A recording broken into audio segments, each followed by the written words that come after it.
Yeah.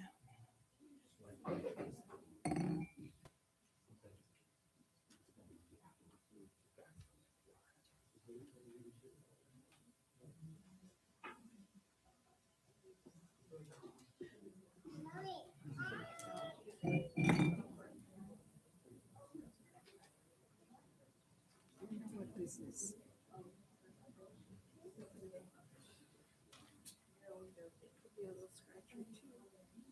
I've been scratching everywhere.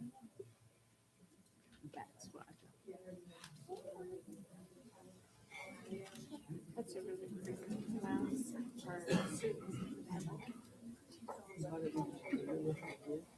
Did you get it taken in? No. The felt is just what he's holding it up now. Basically, that's what they doing. They want it to rest. Test. If you find one, that's a good one. Thank you. Sorry about that. Okay. All right, welcome back, and thank you for bearing with us. We had a little bit of a technical issue with our broadcast stream, and we want to make sure we're getting it out correctly. So thank you guys for being patient and waiting. Our next student representative reports will be from Sandia Academy. We have Linnea Madig Miles, Elion Rodriguez, Lainey Flores, and Reed Stamen.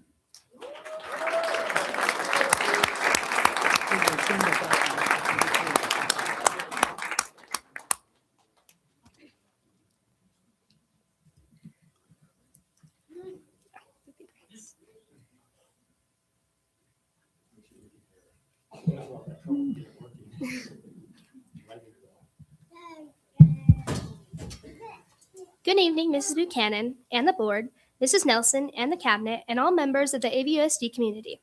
My name is Linnea Maddock Miles, and it is my pleasure to share the 2025 through 2026 Wolfpack year with you.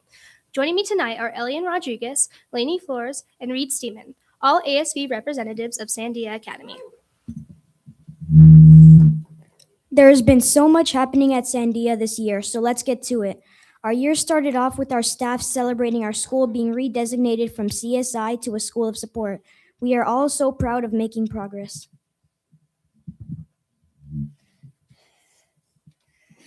This year, we opened for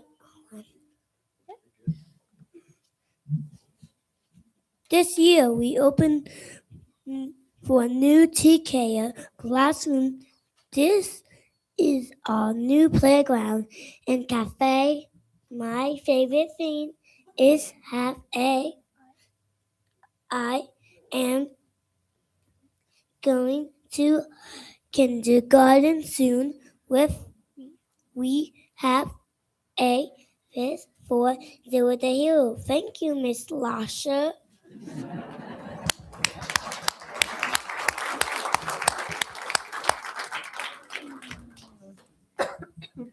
Wait. Once school got started, we got busy building our community. We had back to school night with a picnic on the playground. In September, we got serious about learning with our AVCI family science night, and in October, we hosted our annual Harvest Festival pumpkin patch and celebrated Hispanic Heritage Month by playing Lanaria. My favorite part has been adopting our desk pets. Mine looks like a fox, but it is a dog.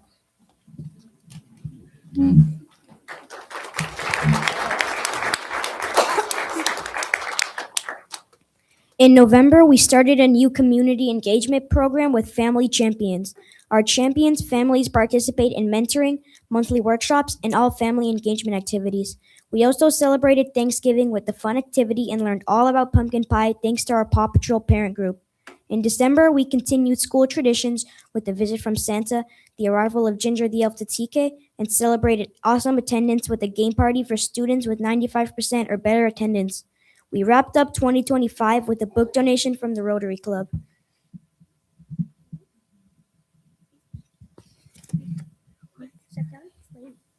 Okay.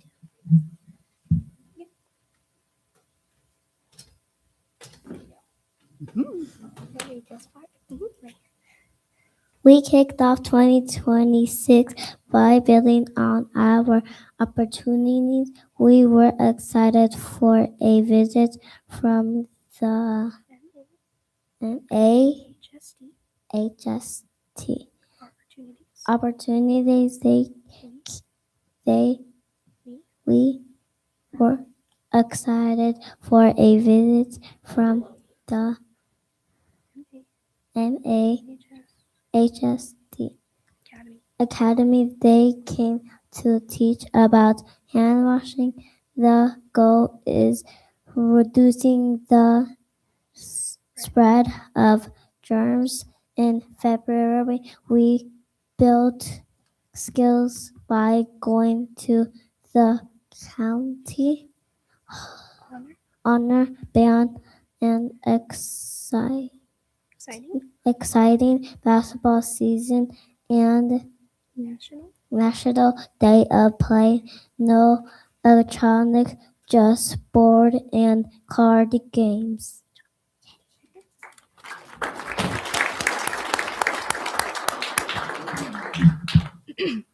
In March, we began looking into the future.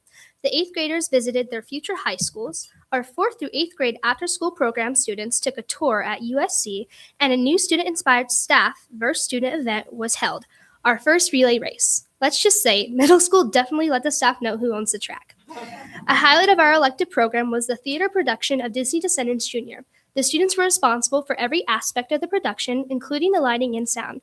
I played Maleficent, and it was one of my favorite middle school moments so far. Speaking of our favorite moments, going to USC was my favorite part so far. We got to go to an NCAA basketball game. Nebraska won, but it was still fun. Our CTE courses this year have accepted new challenges and created products and spaces for all students and staff to enjoy. Our graphic design class has made spirit wear, staff appreciation mugs, one of which is in front of each of you. Our engineering class has designed and produced fidgets that meet all of the requirements to be a tool, not a toy. The Crafty Creations class has crocheted desk beds and other items, and our culinary class is learning how to make basic menu items. The engineering class recently took on the challenge of rehabilitating our garden. The whole school took a vote and named this space the Wolves Oasis. We hope you can come by and see the beautiful space that has been created.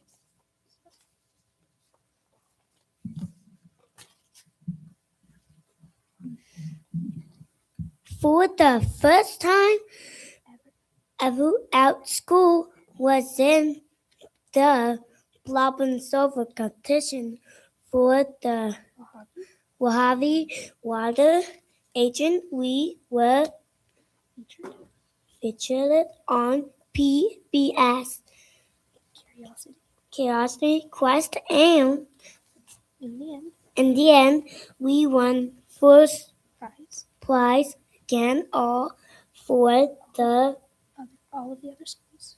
all the other schools, even the high school. Ever is your PSSA. Hey, you. Yeah, you. Come here. Come here. Did you know that gallons of water from school fountains is wasted every day? A dripping fountain means wasted water, and wasted energy too. Use your bottle wisely. Don't let water run before or after filling it. We are the Hydro House. Together, we howl for H2O.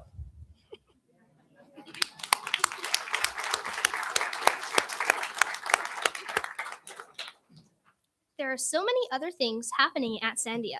The next slides are highlights of our music, art, and STEAM classes, as well as our Skills USA Club.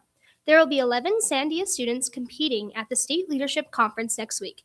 This year, our after-school program, Excel, includes daily literacy intervention, the Math Pack intervention, clubs, athletics, and tutoring. There is something for everyone at Excel. The last few weeks include our soccer season, our teams are killing it, the annual Bear Wolf Cross Country, Invitational, state testing, and our annual school-wide field day, and barbecue, and of course, the thing I am most excited for, 8th grade promotion. Every single day, there is something exciting happening at Sandia.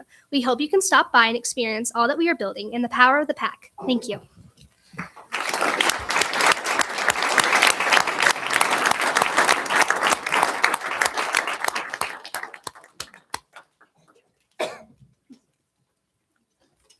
Thank you, guys. High Desert Premier, Angelica Torres Chavez, and Jaden Olegay.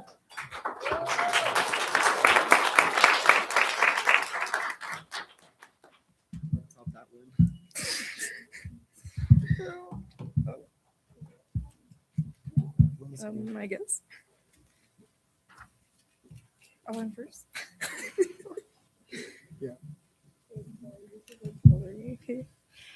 Good evening, President Buchanan, esteemed board members, Superintendent Nelson, Executive Cabinet, Apple Valley Unified staff, and our educational partners. We hope everyone had a wonderful and refreshing spring break. We are back and ready to share the latest news from HCPA. Esports has 2 more competitions until the season is done. Sadly, we will not be making the playoffs, but everyone still had blasts. State testing for HCPA will begin next Monday. Students who perform well on the test will be invited to return for a congratulatory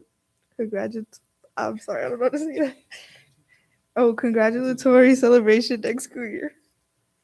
Last month, Susan Isaacs from Safe and Civil and Mr. Slosher took a tour of our campus. They shared that they were impressed with the beauty of our campus, as well as that all the one-liners that were posted everywhere. She liked how our campus was clear to students during class time, and all classrooms had posted champ expectations.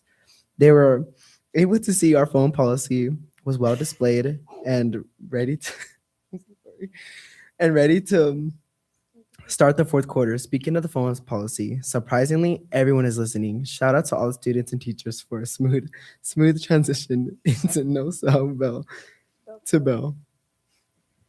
Middle school has been busy this month with a bunch of field trips. Last month, they visited La Brea Char trips and learned that the fascinating story of our local area's prehistory. Several students didn't know much about the tar pits or how prehistoric animals fell inside them, becoming fossils. The experience helped helped their understanding of what the world was like 10,000 years ago. Students said the most interesting part was the fossils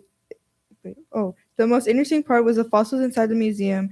There were real scientists to explain LA Pre's history and let us touch real fossils. Yesterday, they went to Topgolf.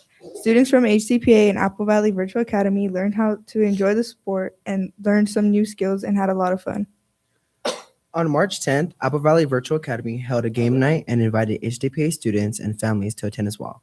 Earlier in the month, both HDPA and AVVA families joined Ms. Garcia for pizza with the principal. This was an opportunity for families and students to build relationships with our administration team and ask important questions that they may have.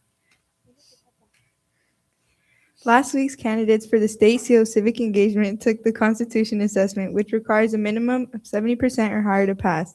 Congratulations to Kristen Santana for getting the highest score yet, 98 out of 100. Candidates who passed the assessment will move on to the portfolio presentations on April 29th at the town of Apple Valley. Mayor Scott Nassif, along with social studies teachers from each high school, will judge each student's presentation as the final step to getting the state seal on their diplomas. Best of luck to Christian. We are so excited for the International Children's Day in the district. Last year, we had such a fun time painting faces and making bracelets with the little kids. This year, we plan on painting faces because it was such a big hit. And having paper plane races, we hope to see you there. That's all for this month. Thank you all for your continued support and making sure our voices matter. We're HCPA, where every student finds their way. Good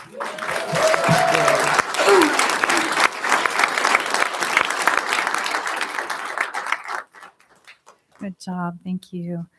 Granite Hills High School, Jilly Rodriguez.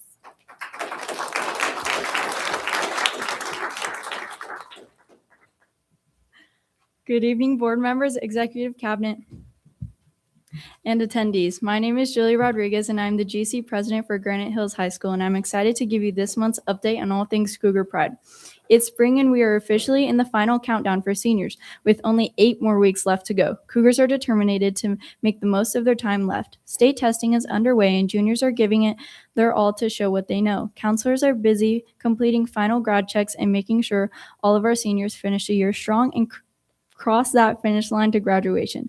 And prom, sporting events, plays, Skills USA competitions, concerts, performances, and finals are all just around the corner. College acceptances are rolling in, and Cougars are cleaning up. 4 of our avid students were admitted to UCLA, and several others received acceptances to their dream schools throughout the country, including several HBCUs. 3 students received the RIMS Avid Scholarship, and 4 students were honored at the Chamber of Conference. How do I say that? Commerce. Thanks. State of Education, and received local scholarships. Our CTE students are ready for Skills USA competition next week, and we have the exciting news that we already know we are sending some students to nationals. Our Skills USA chapter was recently recognized as one of the 24 chapters in the country to receive the Models of Excellence status, specifically for the outstanding work of our students and advisors in the workplace skills component of the Skills USA framework. This honor reflects the strong support for CTE programs in our school and district. And our students will represent Granite Hills High School at the 2026 National Leadership and Skills Conference in Atlanta this June. We're looking forward to sending more students to complete at nationals alongside them. In the arts, our choir students returned from competition last week in San Diego with a lot of hardware. One group received silver and the other group received gold, and the prestigious honor of being invited back to perform at Carnegie Hall for the 3rd time in our school's history next year. Theater opens their play Little Shop of Horrors next weekend, and it's destined to be another smashing success. Dance recently competed at Disneyland and took 2nd place for their team and 3rd place for duo. And several individual honors, including 1st place and overall grand championship for senior Aubrey Watts. Granite Hills will be hosting a competition May 3rd. ASB hosted a Star Wars themed pep rally yesterday. Powder Puff is tomorrow night, and our juniors are smelling upset, but they're about to find out why seniors rule the school. Everyone is excited for prom. Our theme is and will be held at the March Air Museum in Riverside on May 2nd. Shout out to our Family Center for putting on our prom boutique last week and having a huge selection of suits and prom dresses. Students had fun trying on different outfits at lunch. Last week, our Career Center hosted a career fair with lots of local businesses and vendors. Thank you to all who participated and helped inform students about options after high school.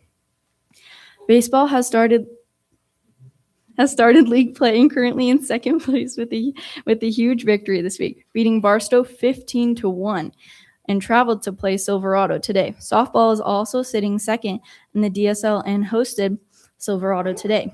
Swim had their first home meet yesterday, and we're excited to see how much our aquatics program has grown.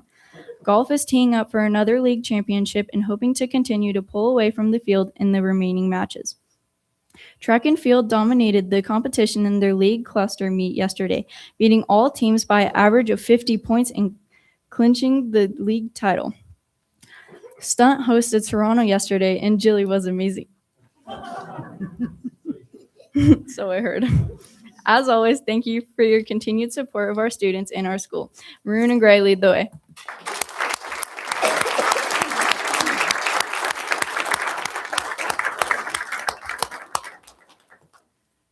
Apple Valley High School, Effie Avila.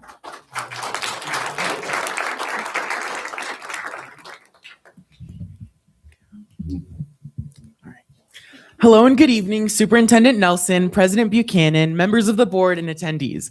My name is Effie Avila, and I'm the ASB line president at Apple Valley High School. It's great to be back tonight to share everything happening on our campus because, as always, our Sun Devils have been busy, successful, and full of pride. So let's jump right into our Sun Devil news. Starting with athletics, our boys tennis team has had one of their best months ever, with wins against Burroughs, Sultana, Serrano, Oak Hills, and more. Way to go, boys. Our track and field team has also been doing amazing things. From setting new records to hitting new personal bests, we're so proud of our running Sun Devils and the dedication they continue to show. On the field, our softball teams had an incredible game against Serrano just yesterday. Varsity won 13-4, and JV dominated with a 19-1 victory. While these scores are exciting, we've come to expect nothing less from our Sun Devil athletes. Shifting into school events, Mr. Sun Devil was a huge success. We had an amazing turnout, and it was such a fun night for everyone involved. From 100 cheeseburgers to a live cow, and even a special appearance from my 6-year-old niece Camila, it was definitely a night to remember. With prizes like a flat screen TV, AirPods, prom tickets, and even a tuxedo, the energy in the room was unforgettable. We also had our annual spring break, which while we love being at school, it's nice to take some time to rest and recharge. District-wide, we had our annual field day, which is always one of the most special days of the year. Seeing our students, along with our football players, come together to support and have fun with younger students is something we look forward to each year. Our senior superlative winners were also announced, highlighting everything from best dressed to most Sun Devil pride, and even who's most likely to crash their car in the student parking lot. It's always a fun and memorable tradition as we get closer to the end of the year. We also revealed our prom theme through our annual ASB prom reveal video, and I'm excited to share that this year's theme is Entangled in Twilight, inspired by the hit book and movie series. Tickets go on sale next week, and we are all looking forward to the night of nights. This Tuesday, we held our annual Key Club elections, where students presented and voted to select our 2026 to 2027 officer team. After 4 years in Key Club, this one definitely meant a lot to me, and it's something I will truly miss. This week, our ASB line has also been conducting interviews to select next year's officers. While I can't give too much away, I can say I'm very excited for what's ahead. The future of ASB is in great hands. Earlier today, we had our Superintendent's Advisory Council, where we were joined by elementary and middle school students from across the district. It was so meaningful to hear their ideas and perspectives on how to make our schools even better. Moving into CTE news, our Skills USA students are preparing for the state competition next weekend in Ontario, California. With 155 Sun Devils competing, we are excited to see all of their hard work pay off. Our Mass sophomores recently participated in a biomedical debate, discussing real-world medical issues and gaining valuable insight into their field. On March 4th, we hosted our annual College and Career Fair, where students had the opportunity to connect with professionals from a wide range of careers, from firefighters to college representatives. There was truly something for everyone. We also want to recognize 3 of our camp students, Olivia Nutter, Kinsley Holbrook, and Layla Lovato, for earning a Bronze Inland Empire Regional Award in the Streets Art Safe Film and Poster Competition. Great job, ladies. Our welding students competed in the 5th annual MDCP and Victor Valley College competition, where all 14 AVHS students contributed to earning first place as a team. A special congratulations to Drake Carlson, who was named the best individual welder. In addition, our construction students brought home first place at the 8th annual MDCP and VVC construction competition, competing against 19 teams from across the high desert. Our FFA students also represented us proudly at the Mojave River Valley Horsemen's Association Horse Show. Way to go, Sun Devils. We are also incredibly proud of Kyler James and Ivan Reyes Lopez, who were selected for a paid summer internship with General Atomics. Our culinary students had the opportunity to work with 8th graders from Vanguard Preparatory, guiding them through making pepperoni and cinnamon pizzas. It's always great to see collaborations between the Falcons and the Sun Devils. Another huge congratulations to seniors Marley Fick and Macy Gibson, who took first place in the 1st annual MDCP Digital Design Competition. And finally, we are proud to recognize Aaron Romero, Caden Malterer, and Jose Lara Aranda, who were featured at the annual Young Artist Gallery, showcasing their talents in sculpture, photography, and videography. Our students continue to amaze us with their creativity, teamwork, and dedication. From collaborating on projects, competing in statewide competitions, or mentoring younger students, they consistently demonstrate what it means to be true Sun Devils. Their achievements are not only a reflection of their hard work, but also of the support of teachers, staff, and community that help make our successes possible. Beyond competitions and events, it's the small everyday actions that show Sun Devil pride. Whether it's helping a friend, volunteering, or cheering on classmates at a game, our students continually lift each other and make up Apple Valley High School a place where everyone can grow and belong. These moments, big and small, remind us why our school spirit is truly special. Looking ahead, next month marks the final month of the school year. For the class of 2026, it's all starting to feel very real. With events like prom, senior sunset, grad night, decision day, senior awards, senior ditch day, and graduation right around the corner, there's so much to look forward to as we close this chapter. As seniors, we are not just finishing a school year, we're closing a chapter that has shaped who we are. From our first days on campus to where we stand now, we have grown not only as students, but as leaders, teammates, and individuals. Apple Valley High School has given us more than just an education. It's given us experience, memories, and a sense of pride that will carry with us long after we're gone. And while we're all heading in different directions, one thing remains the same. We'll always be Sun Devils. The lessons we've learned here, the relationships we've built, and the pride we'll share continue to guide us in whatever comes next. This school, this community, and these moments are something we will never forget. And as this year comes to an end, I have one exciting personal announcement to share. After graduation, I will be moving across the country to New York City to attend Fordham University. Thank you.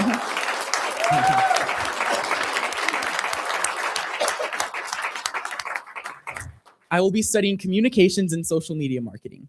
I'm incredibly grateful for all the opportunities that this district has given me, and I cannot wait to take everything I've learned here into the next 4 years of my life. Thank you all for your continued support of our students and programs. It's always a privilege to share everything happening at AVHS. Thank you for your time, and remember, Sun Devil pride is contagious.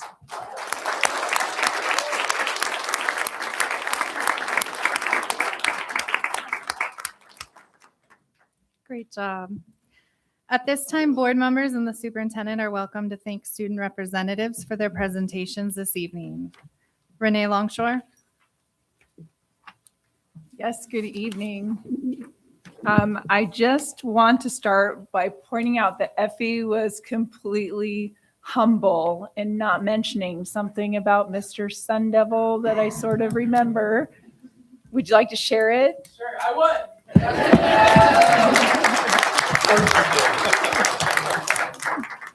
So congratulations to you, and also in your adventure to the East Coast. That is very exciting. I want to touch base with Granite Hills High School, Jilly, the Little Shop of Horrors. I'm totally looking forward to it. Are you in it or are you going? Okay. You're like, no, thank you. Yes. I'm very much looking forward to that. So thank you for sharing that with us. A High Desert premiere, love the giggles. Some nights are just like that, right? And I'm looking forward to seeing you guys painting faces again at our Children's Day. You guys did such a good job last year, and I look forward to seeing your creativity again this year. Sandia Academy, well done. All our speakers of our smaller schools, our little people, you guys, show up like a boss. So well done with your confidence. Well done with your presentation skills. Sandia, I'm looking forward to coming by and checking out your Wolves Oasis. Oh, a garden idea. What a wonderful idea. So I look forward to seeing how you're doing there. And Rancho Verde Arts Attack. Very excited. Enjoyed it last year. Looking forward to coming back. It's near and dear to my heart. So I can't wait to see all the wonderful things the kids are going to create on that day. So thank you.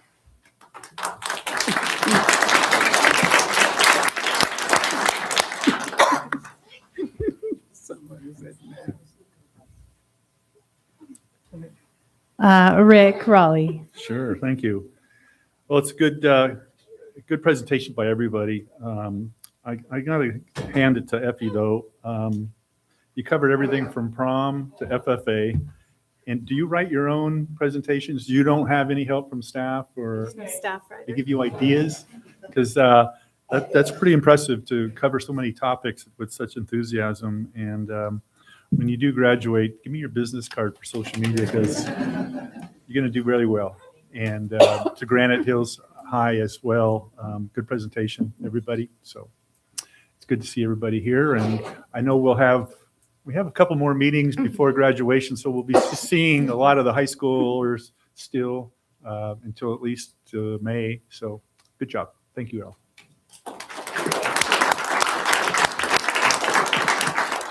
Anita Tucker. I'm always amazed at how poised and professional all of you are at the microphone. And I just love it. Some of you are very particular on how you want that microphone. And you can tell that you have a career in speaking ahead with that. I too was able to see Mr. Sun Devil, and I got to cheer for Effie, but all of the young men that participated had incredible talents. I was a little freaked out by the cow, but other than that, it was pretty amazing. And all the things that Apple Valley is doing. We got to see some of your students receive scholarships. Scholarships yesterday was really great. So, and congratulations on Fordham. I'll get you the pizza places before you leave. Julie at Granite. I'm excited to see Little Shop of Horrors. I was able to be there for field day and see all the great things. I understand the students are making the puppet for Little Shop of Horrors, which is pretty impressive because usually teachers will just rent them. So way to go for Granite. And again, I got to see Granite students get scholarships yesterday as well. So way to go. I'm also looking forward to see High Desert Premier Academy paint faces, and show our younger students just a little bit of fun and love. So thank you for that. Sandia, you guys were great. I can't believe how poised your little ones are for doing that and for helping them as they spoke. Thank you. I think she's gone. But thank you. You did a great job, and the kids were great. I'm like, oh my gosh, they got those words. Rancho Verde, you guys did great. This young man was constantly cheering on his team as they were speaking. It's really awesome sight to see. I know that Rancho Verde has amazing talents. I got to see them in their talent show earlier, and I'm looking forward to seeing the arts. I actually really want to make a clay thing, but I'll be excited to see that. So thank you all so very much.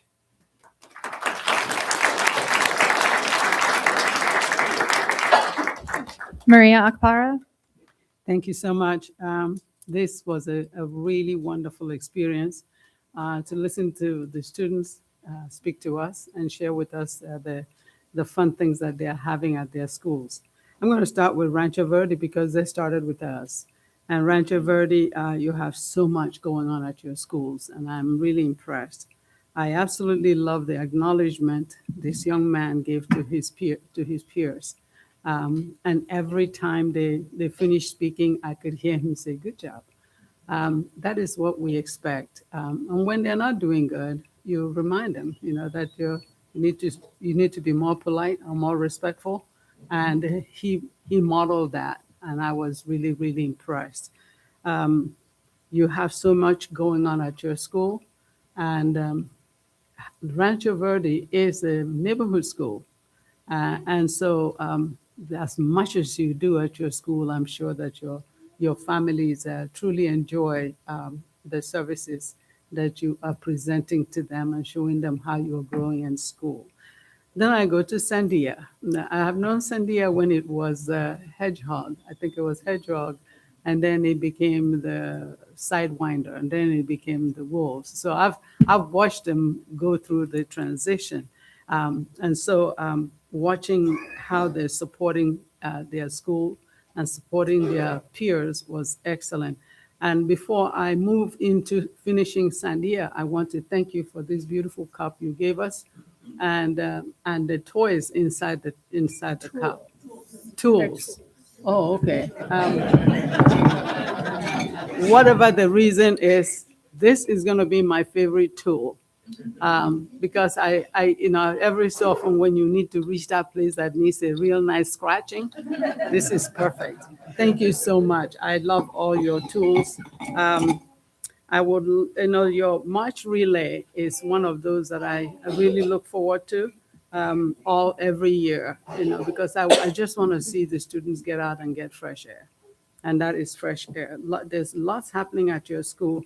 You are definitely creating amazing memories that you will remember. Yesterday, I went to an event in Victorville, and I met 3 Sandia teachers who were teachers of my children. And now it's, you know, one of them is in her 40s, the other one is in late 30s, and their teachers still remembered me. And it was strange that I also remembered their names and their room number. Thank you to those teachers who are helping these students to get to where they are right now, because sometimes we miss that. And thank you to the parents who have helped them along the way. HDPA, where do I start? Watching the joy on your faces was so warm to see. I like to know why you were giggling, because I was busy trying to giggle along, but I didn't know what I was giggling at. But it's so tempting, and it showed the joy that you bring to your school and to your environment. And never stop giggling, never stop laughing. And that's one of the things I tell people: never stop laughing, even when you don't find a reason to laugh. Just laugh, because it helps your heart. And you guys did so well. 98 out of 100 is pretty good.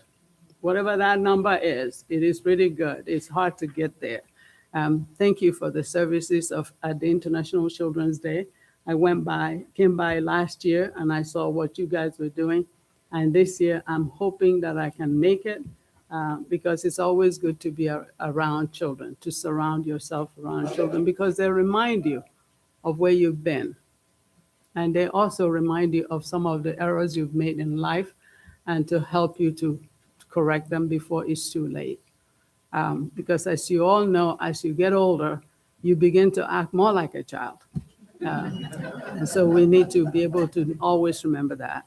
Granite Hills High School, I'm wishing all of you great state testing, and getting great results, because the state will measure you for things that we never even thought about. And we hope that you will be calm enough to get to that, to get the result. It's so much fun to listen as you show your excitement when you're reading the accomplishments of your peers. Those of you that are watching her from the back, you don't see it. But when she says something that the school has done, you hear her go, whoo. You know, there's that excitement in her voice. And I like that so much. I've never been to Powder Puff, even though my 5 children went to school in this district. And I've never attended one, and I would like to attend. But I understand it happens way too early in the morning. You know, I'm retired. It's kind of hard to get up. It's at night. It's a night thing now. Okay, Apple Valley High School had it very early in the morning. It's like, whoa. I'll go to, okay, good, I'll be there. It's great, because I want to see who really rules that sport. Because you're going to have seniors and juniors, and you know, juniors are much younger. And they might be able to do things that your bone is now giving up. Apple Valley High School, Effie. Oh, Effie. I hate to see you go, but I also am glad that you're going, because the goal in life is for us to raise our kids and for them to leave home, and never forget what you've taught them. I think Apple Valley High School and Apple Valley has taught you so much that I don't think you'll forget when you go to New York. It's a big city. You continue to create great memories in this district or in this town. And everybody, all the way to San Bernardino, they know who you are. So I wish you all the very best. And before I go, I'm going to wish everybody a very happy and safe Easter. Thank you.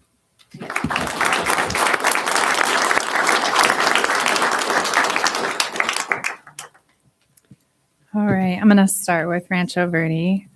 Asensio, you did amazing. You are a natural leader, maybe a future teacher, the way you were coaching, and that was awesome. Thank you. And so many clubs. I do have to say, I got a chance to visit last week and see, I know it was not. We're going to take a little break for a second.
And we're back.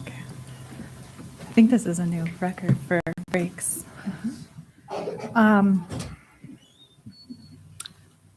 Rancho Verde.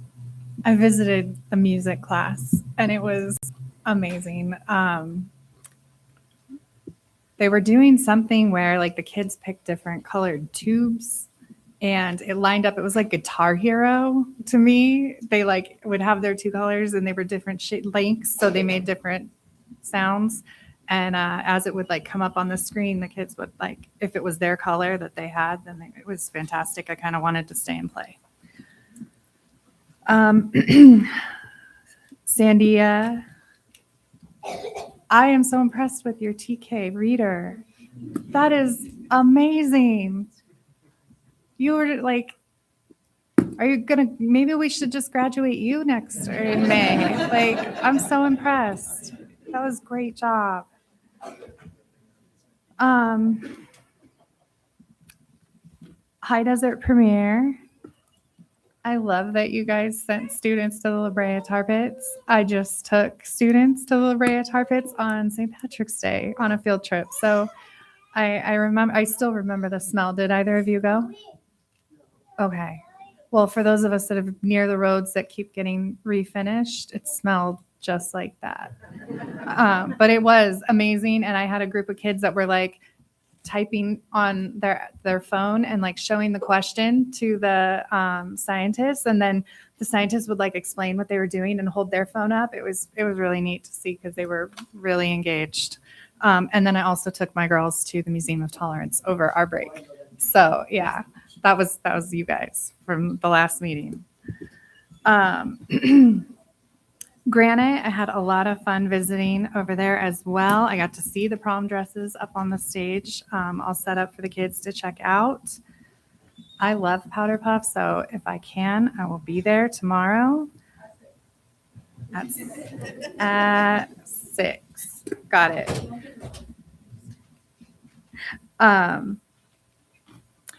I did get to see some of your track team over spring break at the Desert Christian Invitational out like in Palmdale. They did great. There was a couple girls that answered my questions frequently. I was very grateful for them. And then Apple Valley High School, I just have to say the Twilight theme.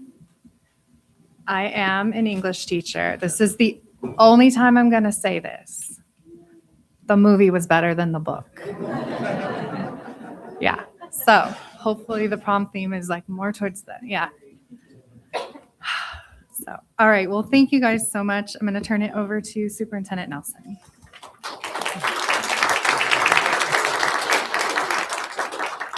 I too am going to go in the order as the students spoke. So Aria, Asensio, Israel, Azriel, and Josiah. Amazing. Your school does incredible clubs, but you also talked about the academics that are going on and the experiences that you are having. I'm looking at you directly because in the between, I did say you're amazing and your kindness showed through. So while all of you did incredible jobs, I loved watching the older students, watching and supporting the younger students. So Aria, you were out there doing it too. And I just so appreciate watching how they care for each other because that's something we can hope for, but it doesn't cost anything. And we really appreciate it when we see it in students. So his response was what is typical of a student like that. I was raised well, right? Giving credit to where the credit is. And that's pretty incredible. I'm looking forward to Arts Attack, and the fact that you guys called out your counselor, Miss Jenny, is pretty amazing too. As we've added things, that's pretty good. Sandia Academy. Linnea has spent a lot of time with me today, although I was with high school students in between. She was a student advisory this morning and always does an amazing job. What you guys saw up there is not just tonight, it's all the time. And so Linnea and Maddock and Elian and Lainey and Reed, I get to hang out with your brother sometimes. Who knew that I'm going to ask for Reed to be on a student advisory someday? Pretty cool. You're a reader and we all think you probably can take over the world at some point. you too, young lady. You were incredible. So CSI exit is something to be noted. I loved hearing that the TK building and some of the favorite things that are going on at the schools from each of the students. Looking into their future was something else too, knowing that USC is something you can strive for. And while there are students out here today that will not choose to go to college, that's okay too. I've had my student advisors tell me we don't always want to go to college. We want to go right into our career. And I value that as well. We just want to be sure every student is prepared for whichever pathway they choose. High Desert Premier, Angelica and Jaden, I get to see you in other capacities, and the smiles and the giggles are always there. So I love that about you. But tonight, what I took away is the collaboration that is going on now between AVVA and High Desert Premier, because you share a principal and an assistant principal. And while those collaborations have happened with parents, to see that you guys are doing things together is impressive. And then finally, that comment of HDPA, where every student finds their way. It's true. It's true. And so good job, and keep calling that out.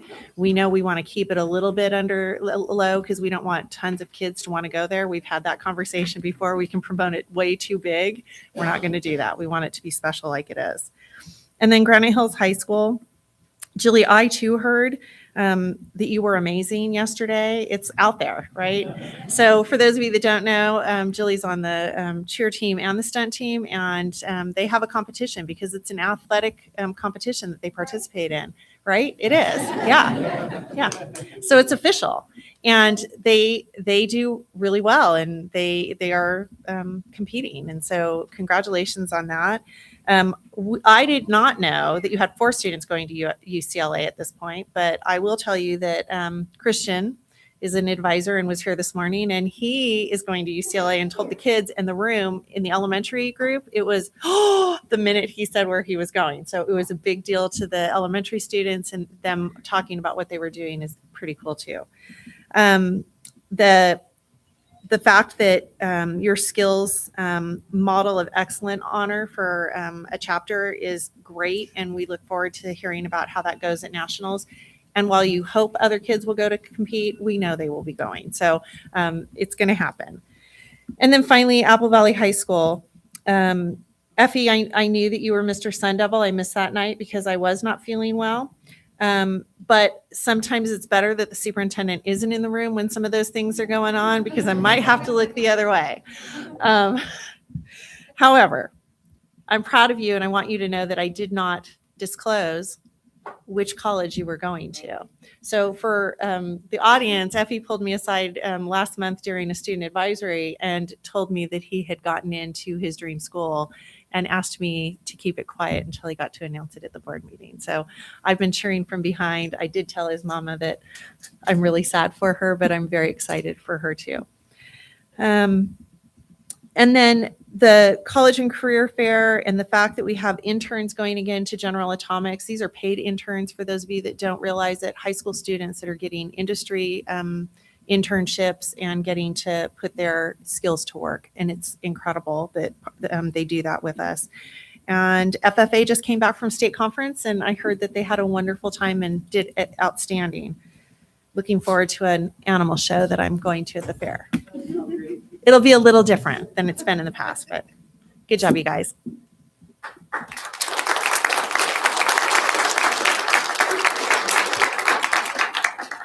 All right, we're going to move on to the recognition, outstanding representation of district core values. And then after that's over, we'll dismiss the students. We have two. We have the core values and the staff that are getting recognized in that same category. Okay. That's what a bunch of these people are.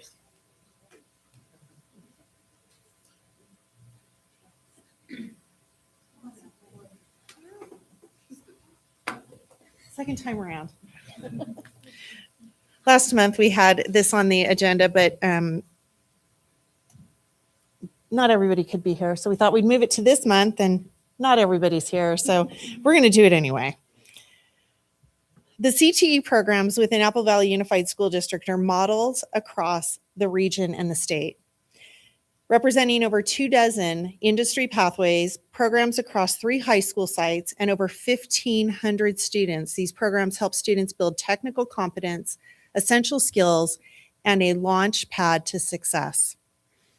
The 2 CTE coordinators in ABUSD, Emily Cornwell and Gretchen Pratt, work tirelessly to make certain that these pathway programs have the resources to succeed. Together, they have worked in our region to write successful grant proposals. I think we got calls that this week we got 2 more grants. We like those calls. And for equipment, projects, and other resources totaling millions of dollars over the last several years. Funds that the district would not have received without their diligence and innovative efforts. They coordinate student competitions both locally through MDCP and across the state with Skills USA and other CTSOs. And those are, so I'm using a lot of acronyms, but CTE, Career Technical Education, CTSO, Career Technical Student Organizations. Our students compete and win at unprecedented levels. This year, they include our middle grade students, as you heard the Sandia students speak about tonight. From 3 school sites, Vanguard, Sandia, and Sitting Bull Academy. Ooh, I remembered which ones. They will add to the competition at Skills USA at the state and how renowned our CTE programs are in this district for student excellence. So while you've waited a long time for this certificate and this recognition publicly, you cover the values, every value that we have in this district of Apple Valley as far as dignity, authenticity, community, and service. And I'm handing you the wrong one before I even did it. This is the right one. Thank you. Congratulations.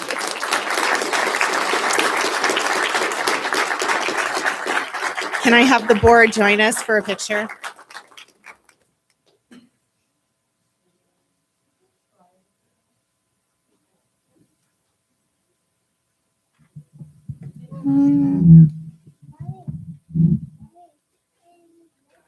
Just wish.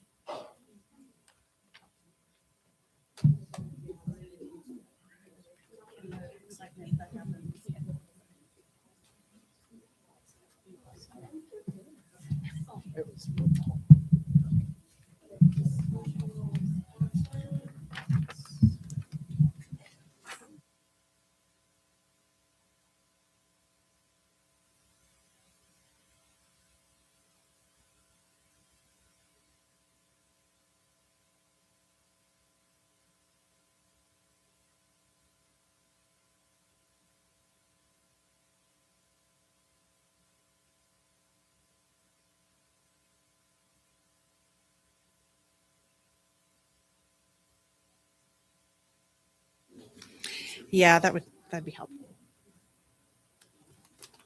Actually, Jeremiah's going to do that part. Jeremiah and Kristen maybe are coming up to read names.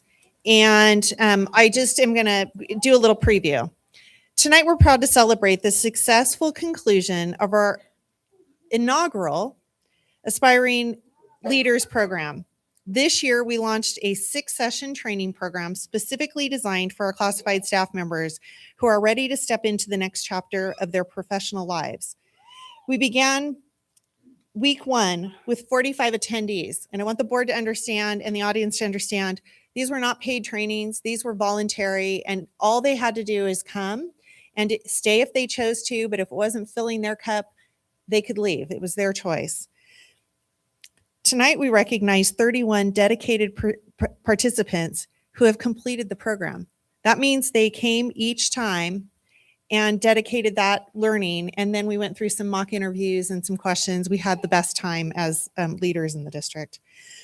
Over the past several months, the individuals have learned some of the core pillars of Apple Valley leadership, from navigating our organizational structure and mission to the human side of the work, active listening, building trust, and delivering productive feedback. They participated in numerous practice scenarios to prepare them for the unique transition into leadership roles. This was an inspiring, engaging group, and we are proud of the commitment these staff members have shown to their own growth and to the future of our district. Please join me in congratulating the completers of our ABUSD Aspiring Leaders Program.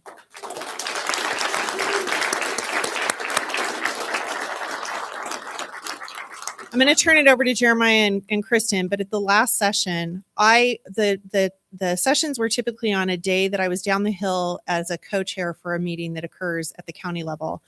And I would bust it to get up here. And the very first one, I got up here, but I did share with the group that I ran a red light. And I think that's all that they remember that I said, that I ran a red light. So I'm disclosing that publicly online. I did do that to get to them. So first we have Alicia Avila.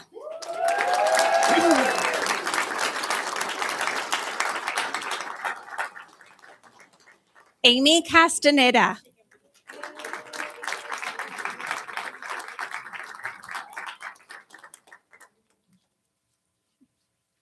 Behind you, Jeremiah. Aurora Martinez.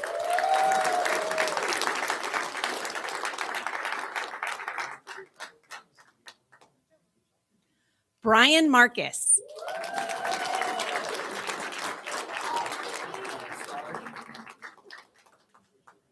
Chelsea Malter.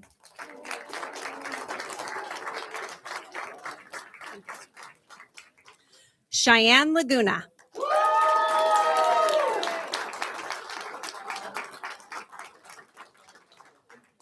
Christopher Hyro.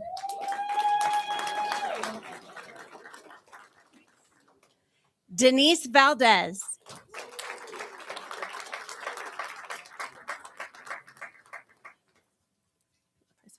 John Rodriguez. Joey Luke.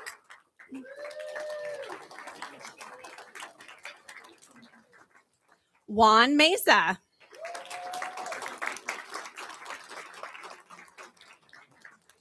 Judith Markley.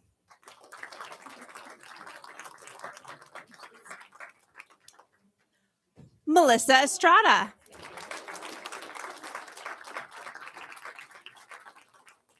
Michelle Manrique.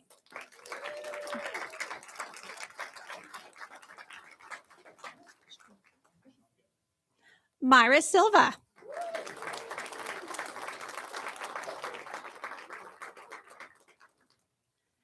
Natalie Meyer.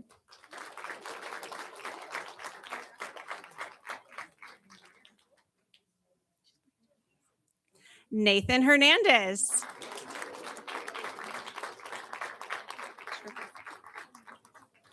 Rachel Yoakum.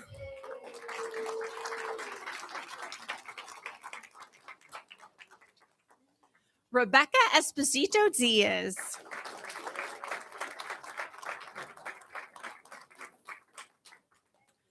Richard Nava.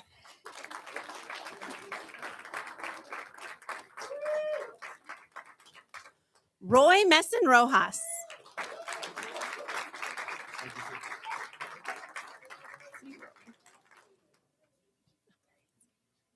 Trisha Johnson.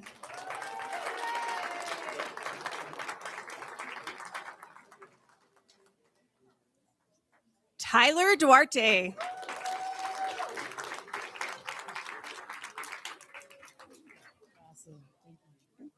Pretty sure the other folks will not be here, but we'd like to acknowledge them as well. Alyssa Ramirez, Katrina Brown, Dana Beller, Caitlin Young, Mallory Gonzalez, Mary Ruth Gonzalez, Melissa Nelms, and Tyler Gonzalez.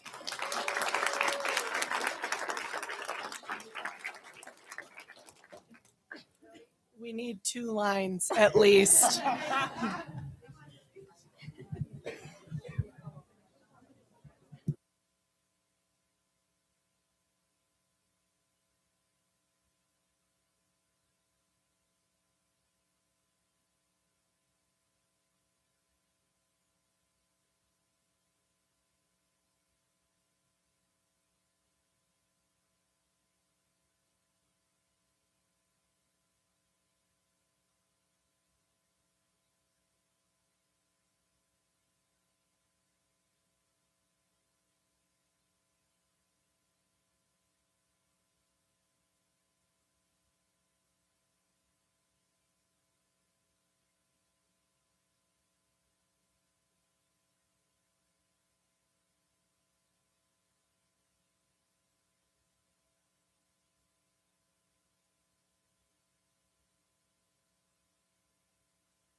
At this time, our families are welcome to leave and our students if you'd like. Thank you.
I can't tell.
Are we good? Okay. All right, Kylie, do we have any public comments pertaining to the closed session agenda? We do. We have one related to item B6.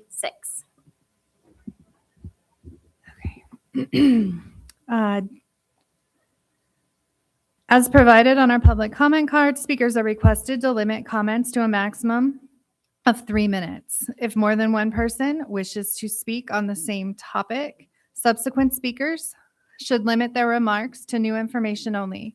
Public comments shall be limited to a maximum of 20 minutes per item. J.C. Scott.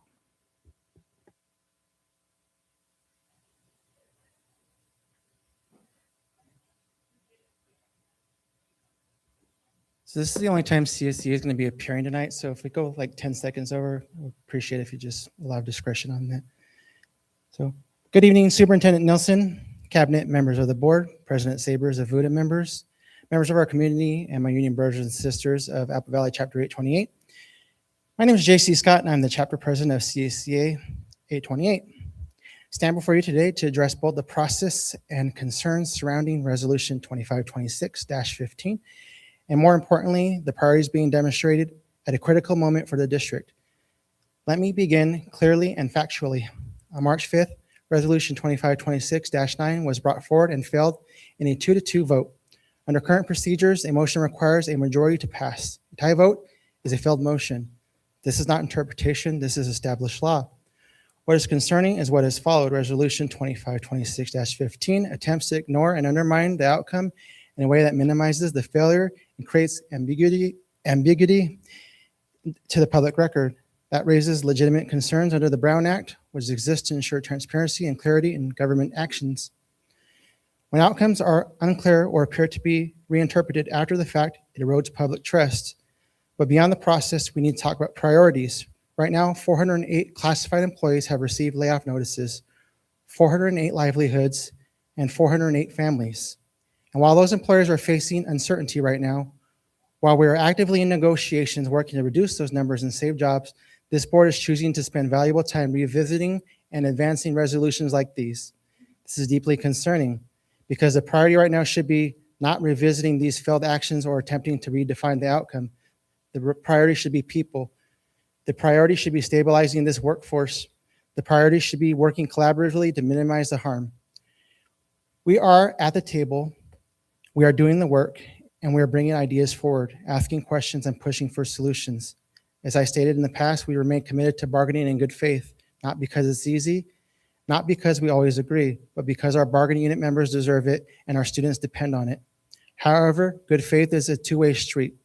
We expect the district to demonstrate the same commitment. As part of that process, we have formally requested critical information, including the names and positions of those affected by these layoffs. That information is not optional, it is necessary for meaningful negotiations. As we expect the information to be provided at tomorrow's sessions, and we expect that information to be provided at tomorrow's sessions so that we can continue to work responsibly and effectively. Because without transparency, there's no trust. And without trust, there is no real collaboration. So tonight, my message is simple. Focus on what matters, honor the integrity of established processes, respect the impact your decisions have on real people, and come to the table prepared to engage in good faith, fully, transparently, and with urgency, because our members are counting on it, and our students are depending on all of us to get this right. And again, please consider this the only speech CSEA will be making this evening. Another speech is not necessary after closed session during our union time. Thank you, and in solidarity, President J.C. Scott. All right, we need to go into closed session to discuss the following. Item 1, pupil personnel, expulsion cases, EXP number 17, 2526 through EXP number 19, 2526, expulsion case STIP number 5, 2526, and admissions case AD number 1, 2526. Item number 2, conference on litigation, Government Code Section 54956.9A, current litigation, 6 cases. CIVSB 2220303, 2412359, 2321161, CIVVS 2400289, 2505026, and 2506329. Government Code Section 54954.5C and 54956.9D2 and E1, anticipated litigation, 2 cases, 2024-25-01 and 2025-26-01. Government Code Section 54954.5D and 54956.95, anticipated litigation, 2 cases, Claimant 1, Pennington Michael Vincent, Pennington Michael. Claimant number 2, Pennington Michael Vincent, Pennington Michael. Item number 3, public employee, discipline, dismissal, release, reassignment, transfer, leave, title, certificated and classified employees. Number 4, public employee, appointment, resignation, retirement, reduction, title, certificated and classified employees. Number 5, conference with labor negotiator, agency negotiator Jeremiah Harrison, employee organization, Apple Valley Unified Teachers Association. Item number 6, conference with labor negotiator, agency negotiator Kristen Dupree, employee organization, California School Employees Association. Item number 7, conference with real property negotiator, Government Code 54956.8, negotiation parties, Matthew Schulenberg, Apple Valley Unified School District. Item 8, Security Matters, Government Code, Section 54957, consultation with Apple Valley Unified School District Chief of Police. Can I get a motion to go into closed session? All right, I'll second. We will be taking a vote via roll call. Mrs. Longshore, Aye. Mr. Raleigh, Aye.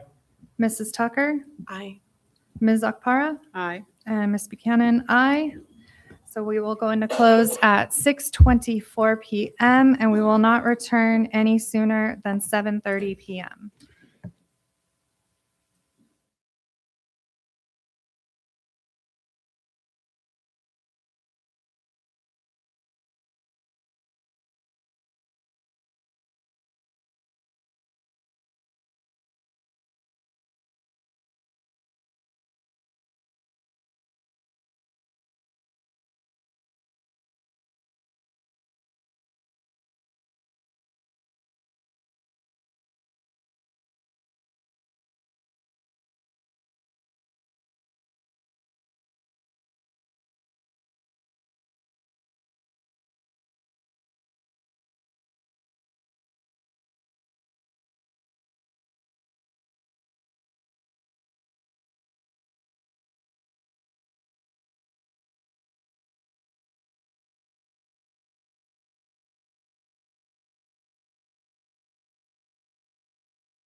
All right, I'm going to call the meeting back to order. It's 7:34. Sorry.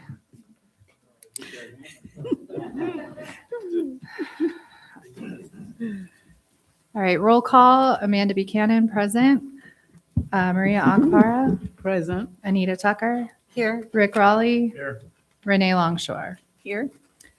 All right, the Pledge of Allegiance. Can I have Rick? Will you lead us tonight? Sure. Please join me in the pledge to the flag. I pledge allegiance to the flag of the United States of America and to the republic for which it stands, one nation, under God, indivisible, with liberty and justice for all.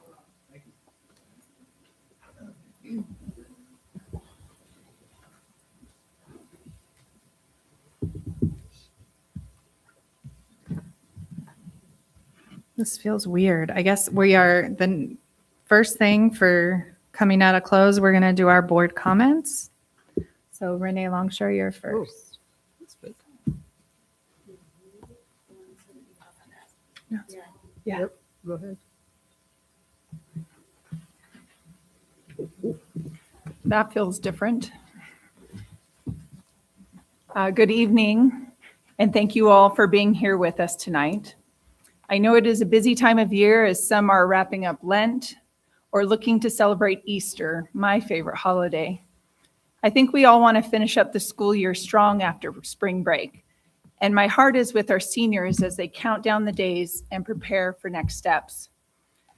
This past month, I enjoyed attending many activities around our district. I dropped by to see Vanguard Prep's pickleball fundraiser for science camp, thoroughly enjoyed a theatrical presentation of The Lion King and comical relief of Scar at Phoenix Academy. And I once again marveled at the remarkable voices of our students in their 2026 Timeless Classics concert with Granite Hills High School, Encore, and I believe they're still partnering with Apple Valley High School. I attended Field Day and thoroughly loved engaging with students and their parents, and celebrated 6 Apple Valley High School and Granite Hills High School students as they received scholarships from local businesses at the Valley Morning Insight State of Education yesterday. This week, I also had the chance to follow up with our administration on questions asked, as was requested. A few were answered.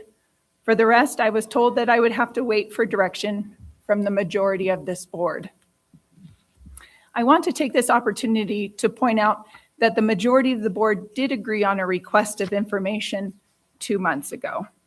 The same time, Trustee Akpara requested data on special education. She got a presentation. Personally, I don't like being led around by the nose or refuse clarity as need be. My hope is to truly understand, offer informed direction. Instead, it seems I have to wait again. I have been the subject of 2 public record requests in the past 8 months, requesting data for my personal accounts, email, phone, and socials. This time, they want any communication between me and any board member or a VUSD employee on the topic of budget and/or finance. I have been informed it would be proper to turn it over to the Attorney General, but because he's the sole authority on the Brown Act. In this request, administrators tell me they're acting under legal advice, but are they? I have yet to see any evidence. Last month, I voted no on 2 financial reports projecting district spending. I was asked to explain myself, so I offer this worksheet.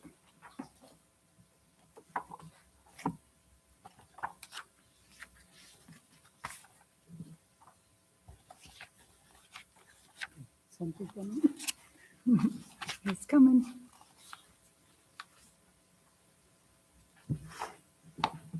And there's some for the public too, if anybody would like. I'll leave them here. Feel free to come up. I'm okay with that.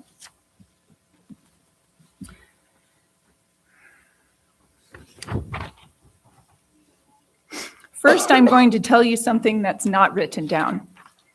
According to the second interim reports, 24-25 and 25-26, Projected insurance cost was and is $73 million.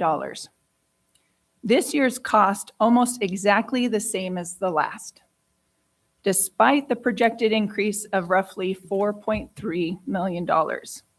How is this even possible? As you can see on my handout, projected spending on one report is millions of dollars off from the next. Numbers provided by administration to explain don't align. Compare our AB 1200 25-26 total projected increase. We are off by $4.7 million. For 26-27, another $2.1 million. When looking at categorical funds, we're off roughly $11 million total. I have learned so much, and I have shared, nothing more. Despite repeated attempts to posture, manipulate, and stoke fear or shame, I have not and will not hesitate to continue doing the job I was elected to do. Our administration continues to be off by millions of dollars, and yet I'm the one being asked to explain myself. I renew my call for the Attorney General to come help AVUSD in our search for truth and transparency. We simply can't ignore this problem when it affects so many lives. We were not elected to pledge allegiance to this administration. We were elected to understand and represent the district, oversee the spending of public funds, and give direction in the best interest of students. But we can only do that when we are accurately informed.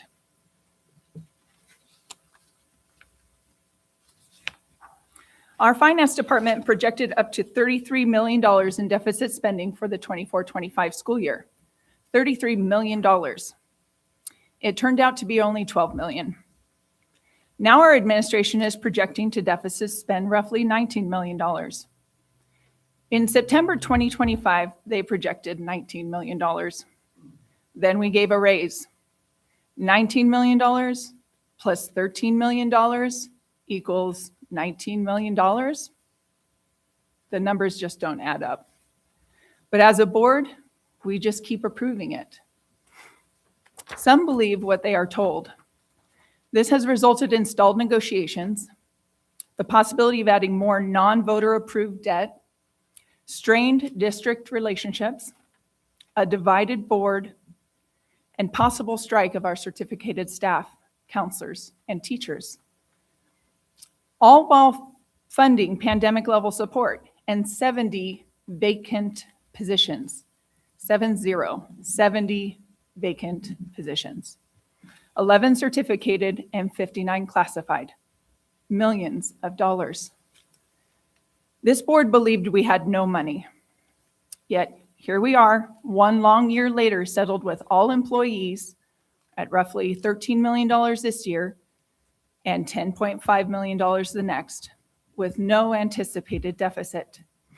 In fact, according to the latest AB 1200, we will be in the black roughly $4 million. Think about that. Despite giving a $10.5 million ongoing raise, we still have money to spend.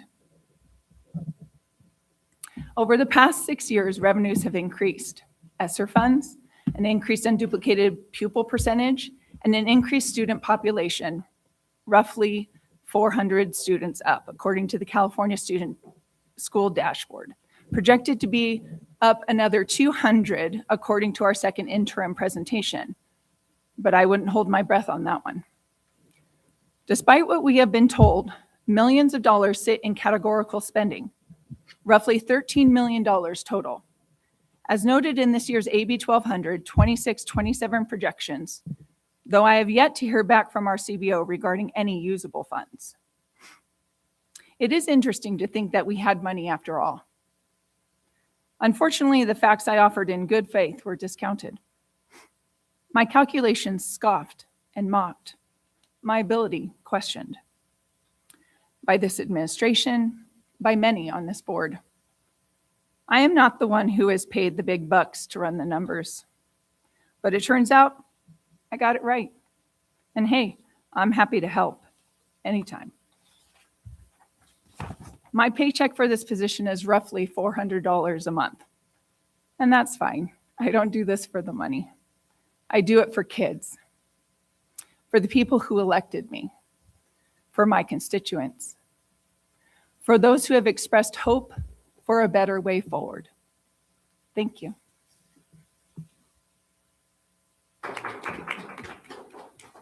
Rick? Anita? Okay, good evening.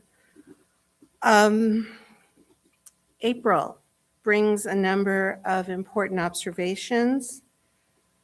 This month is National Arab American Heritage Month, where we can celebrate the rich history, culture, and contributions of Arab Americans.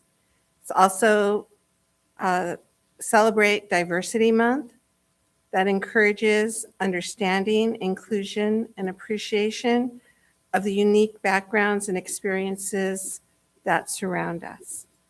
April 22nd, one of my favorite holidays, is Administrative Professionals Day, and we are really blessed to have such dedicated and hardworking individuals who work hard to support our students, staff, and community. And I'd like to thank Kylie for all she does for our school district and for us. So thank you. I've had the privilege of going to several things this month. I really enjoyed Mr. Sun Devil. I was able to attend the field day at Granite Hills, which was phenomenal. And I have to say the video that was created by the Granite Hills students was absolutely beautiful, and it captured the event so poignantly.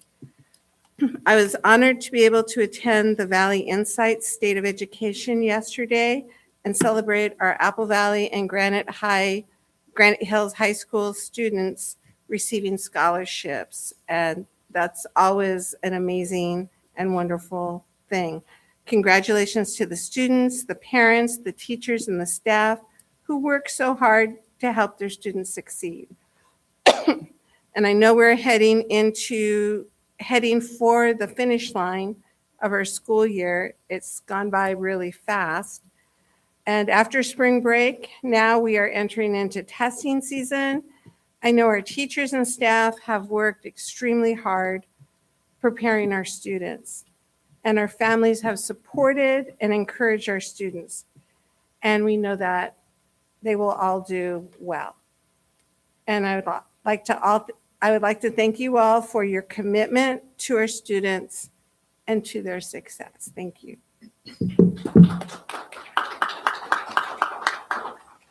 Maria? Thank you so much for coming to our meetings tonight. I know that sometimes it goes dry, but I want to make sure that I also thank all the students who spoke this evening. I really appreciate them and the amount of work they put in to be able to create such a presentation to make us really see a picture of what happens at their schools. I'm really grateful for the staff that helped them along the way, because believe it or not, they didn't stand by themselves. Somebody helped them, their parents helped them, and to see even their classmates or their schoolmates encourage them when they get up here. It's not easy to get up in front of people and to speak about issues that are concerning to them. I'm also grateful thankful for all the people who donated or gave us things for the schools. The little contributions that we've received through the schools is easy to sometimes miss. There are names on the contribution list. I don't want to mention them because I didn't get their permission to name them. I don't usually name names, but I want to be sure that I thank those people who contributed to a school library and even to contribute towards the food that the kids ate when they had the field day. Also want to thank the district for making it possible for us to know what is happening at the different schools. We don't have, if we didn't have their calendar, we wouldn't know where to go. So to give us an idea of what happens at the different schools so that we can plan accordingly to show up at your schools is such a gift that you all are able to plug into those calendars for us to get involved and know what is going on at your schools. I'm really grateful for all of what you do and how you encourage the students. And sometimes we miss the mark. But when we miss the mark, I hope we can be strong enough to say, yeah, we missed the mark. We'll do it better next time. So I do congratulate all the students who spoke this evening to share with us what's happening at their schools. Thank you so much.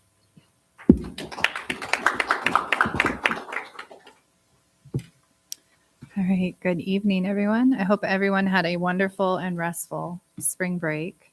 My spring break happened to fall the week after Apple Valley Unified, which gave me a unique opportunity to visit a few schools during the school day that I hadn't been able to see yet. During school hours, I had been there for after school stuff, but it was nice because I could actually go and visit and not need a sub back in my classroom. I do want to extend my sincere thanks to the administrators who took time out of their busy schedules to show me around their campuses, and to the staff members who held down the fort while those tours were happening, and to Kylie for scheduling that for me. Thank you. I truly appreciate the warm welcome and the chance to see the great work that's taking place across our district. During the break, I also had the pleasure of spending a day at the Desert Christian Track Invitational, where I was able to watch many of our Granite Hills High School students compete. It was a huge track meet, huge. It was a great day of athletics and school pride. I especially wanted to give a quick shout out to two of our junior varsity female throwers who were incredibly kind and kind of kept me company during the off time of their events. But they were just great, and they represented our district well, both in their sportsmanship and their character. Finally, I'd like to remind my fellow board members that we will have a table at the upcoming International Children's Day event. I think it's on the 24th. Anybody? Yep. Okay, cool. I remembered that one. So it'll be on the 24th. All of the craft kits have arrived, and I can confirm they're super cute. I've been fighting the urge to make one myself. I think I will anyway, just so we have a sample. But I'm looking forward to seeing our board members and our community come together to celebrate our students and our families. As we head into the upcoming testing season, I want to wish all of our students the very best. We know how hard you've been working, and we are proud of your efforts. So do your best, take your time, and remember that we are all cheering you on. Thank you. Superintendent Nelson. I concur. Field day was a wonderful way to send us into spring break. Upon returning from spring break, our students and staff have begun CAST testing, and this will fill this month and into the first week of May. It's an exciting time of year with a lot of celebrations, but testing has to happen first.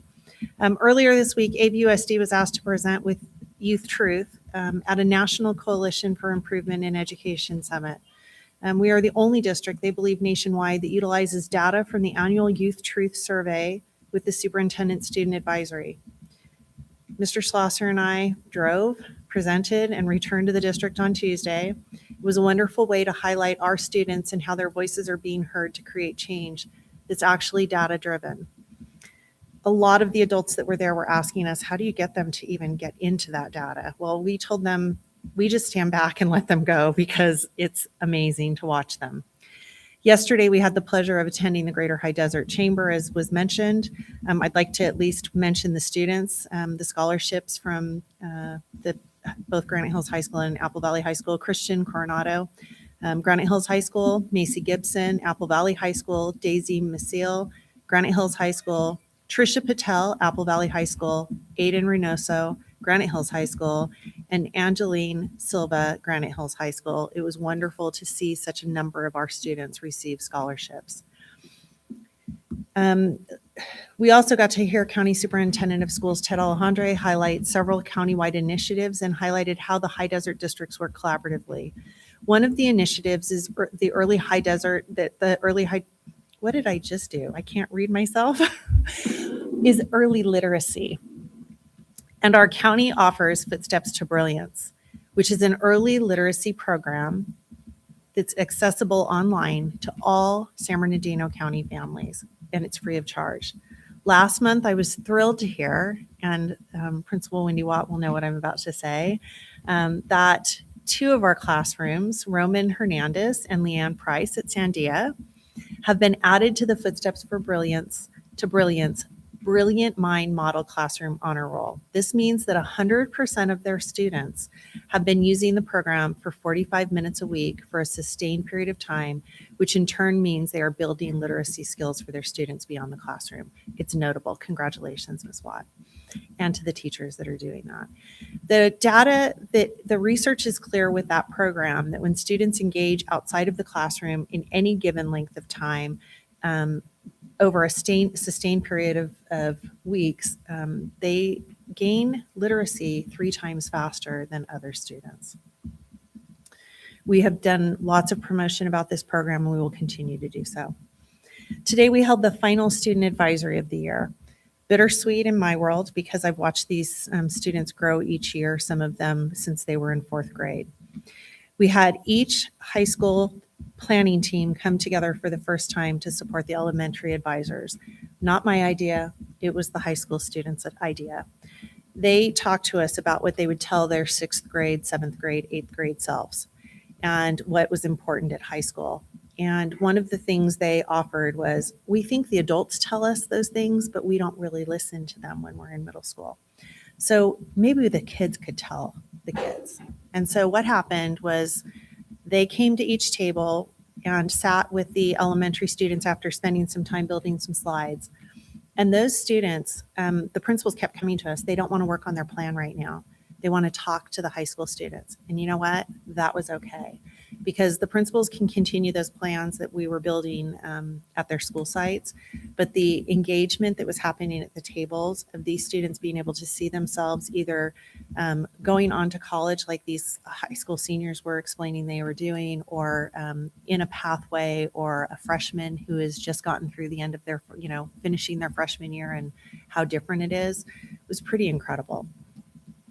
We will definitely do it. We had some feedback on how to change it up for next year, and the high school students thought it was incredible that the elementary students do a taste testing, and they got to participate today. As we close this, I did share with the board, but I think it should be publicly stated as well, that of the 9 San Bernardino County classified employees of the year, 4 of them are from Apple Valley. Cliff Ledbetter, Transportation Services; Jonathan Silva, Custodial and Maintenance; Jennifer Mata, Security Services; and Rachel Yoakum, Technical Services. And finally, today is World Autism Day. It was Wear Blue. I'm in blue for students and adults that deal with autism, and I'm pretty proud to know several people that have lived with it and do incredibly phenomenal things in our day-to-day. So support anyone with autism. Thank you.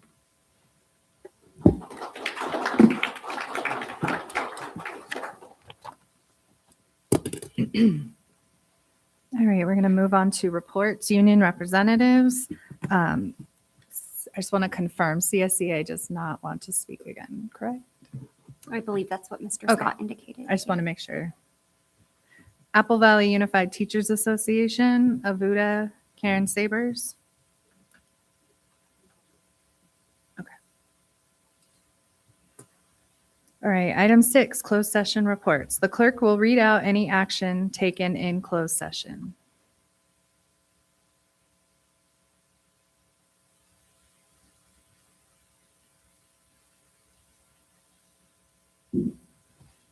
In closed session, the Board of Trustees took action in support of the following recommendation from the Superintendent: public employee appointment, resignation, retirement, reduction, certificated and classified employees on a motion by Buchanan, seconded by Longshore, The Board of Trustees approved the following. Appoint Ron Kleber as High School Assistant Principal, Apple Valley High School, Range 8, Column 4, on the Certificated Management Salary Schedule 210 base days effective July 1 on a vote of 5-0.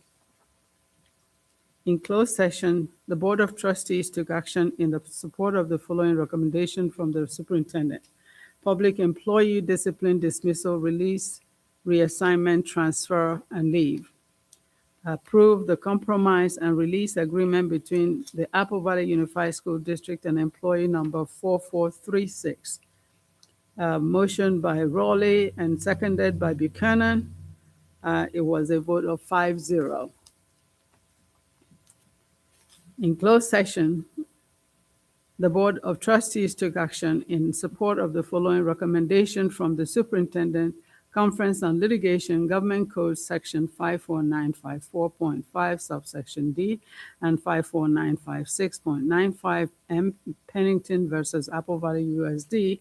On a motion by Buchanan, seconded by Raleigh, the board voted unanimously to deny the claim dated February 12, 2026 of Michael Pennington.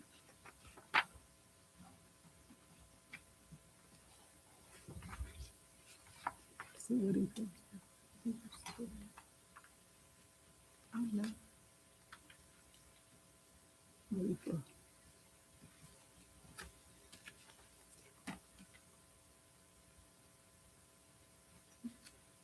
should have 2 more. Yeah. Here it is.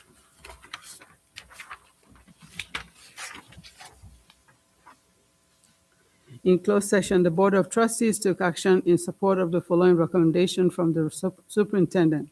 Conference on Litigation, Government Code Section 54954.5, subsection D, and 54956.95, Ms. M. Pennington versus AVUSD. On a motion by Buchanan, seconded by Raleigh, the board voted unanimously to deny the claim dated February 12, 2026 of Michael Pennington. In closed session, the Board of Trustees took action in support of the following recommendation from the Superintendent. Public employee appointment, resignation, release, reassignment, transfer, leave, certificated and classified employees. On a motion by Raleigh, seconded by Tucker, the Board of Trustees approved the following. In order to prepare for Sandia Principal Wendy Watt's retirement within the next 18 months, the board took action in support of the superintendent's recommendation to reassign Marlo Knox from high school assistant principal to assistant principal elementary Sandia Academy effective July 1, 2026, and the principal of Sandia Academy to be effective upon Mrs. Watt's retirement. During this transition, Mrs. Knox shall be Y-rated to maintain range 8, column 5 to 10 days, duty days. While Mrs. Watt continues to lead Sandia Academy with distinction, this strategic placement establishes a clear succession plan and allows Mrs. Knox to fully integrate into the Sandia Academy culture, systems, and family. This succession plan ensures a seamless transition of leadership, providing continuity for our students, staff, and families. On a vote of 5-0, you've been approved. Mrs. Knox, will you please? Congrats, Grandma.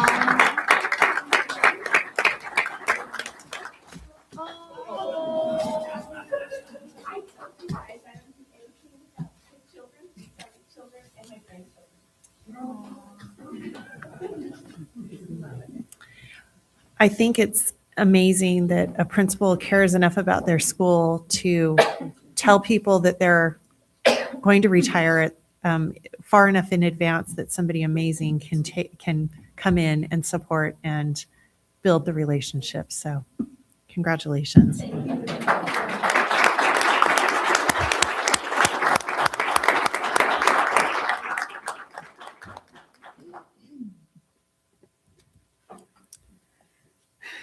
Okay.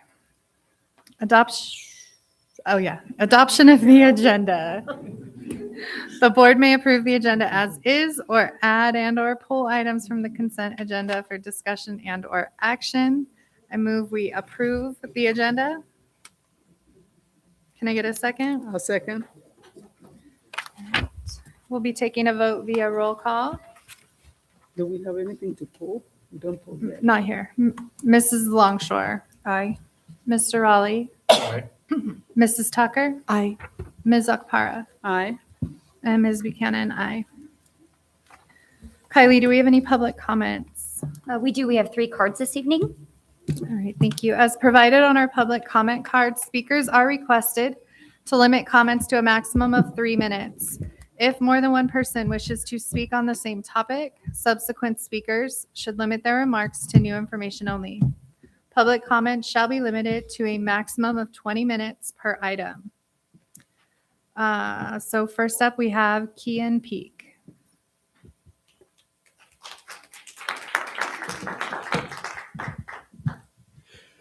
Good evening, Superintendent Nelson, members of the board. First, I want to thank you for continuing to hear me for each month, as this is the 9th one I've been here. I've been told that my voice matters, and I truly appreciate the opportunity to speak. I do want to address comments that were made at the end of last meeting.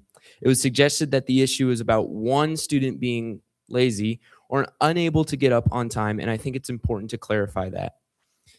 Your comments hurt deeply, Trustee Okpara, and it's not a feeling I appreciate or one that will leave my heart or head anytime soon.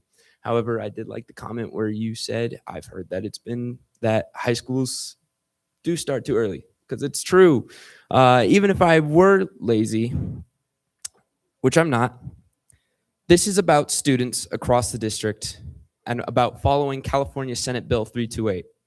That law exists because of overwhelming research showing that teenagers have different biological sleep cycles, and that early school start times that negatively affect attendance, academic performance, and overall well-being. So when we talk about later start times, we're not talking about convenience, we're talking about what is healthiest and most effective for students. I've also heard the argument that high school is meant to prepare us for the real world, but students already live in the real world. It just looks different. From what I've seen, many essential careers like healthcare workers, first responders, railroad workers like my father, and others don't follow one fixed early start schedule. Their hours vary. Retail and restaurants often don't even open until later in the morning. The real world isn't one rigid bell schedule. And personally, I aspire to more than just adopting a system that doesn't work. I want to succeed in one that actually prepares me. What school should prepare us for is not exhaustion. It should prepare us to learn, think clearly, and perform at our best. But students are entitled to an education that does not harm them. That's not unreasonable. That's the standard. I also want to respond to the idea that this is how things have always been. With respect, that's not a reason to avoid change. It's often the reason change is necessary. Because right now, what it can feel like we're being taught is that we're expected to push through something we already know is harmful and accept it because that's how it's always been. Education has evolved over time. We've learned more about what helps students succeed. This is one of those moments. 20 seconds. I also understand that staff schedules and responsibilities matter. I respect that completely, but the purpose of the school system is to serve students first, and this law reflects that priority. And I want to be clear, I'm not going to stop showing up. I'm here because this matters, and I will continue to advocate respectfully for not only myself, but for students who are affected by this. I'm here because the issue matters, not just to me, but to students who may feel uncomfortable speaking or aren't able to be here themselves. I'm here. Time, if you could finish. I'm almost finished. I got one sentence left. Okay. I'm using my voice because I've been told it makes a difference, and I intend to keep using it respectfully and consistently until we see progress on this issue. Thank you. Thank you.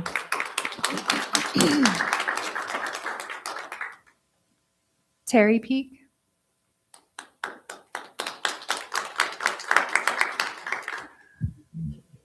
Good evening. I also want to address something that was said regarding my son. because it matters not just for him, but for every student watching how adults and leadership behave. You called him lazy. You said you were sick of hearing it regarding SB 328. And yet month after month, you've told him you were glad to see him, that you couldn't wait to hear him speak. So which is it? Because from where I stand, that's not honesty, that's hypocrisy. What changed? Was it what he said? Or is it that you didn't like hearing it anymore? Is it because that he continues to call out this board for failing to prioritize students? Or is it because someone on this board, someone you don't agree with, happens to support him? That's not about my son. That's about board governance, which is what you've all signed to adhere to and follow. Ms. Okpara, you've said over and over that you bleed orange. Well, I bleed for my children. I bleed for their mornings, their exhaustion, their pressure, their effort, their sweat, their stress, their laughter, and their growth. And I cannot help but believe that if my son were one of your orange-blooded students, you wouldn't be offended by him advocating for his health and the well-being of over 3,000 high school students and thousands more to come.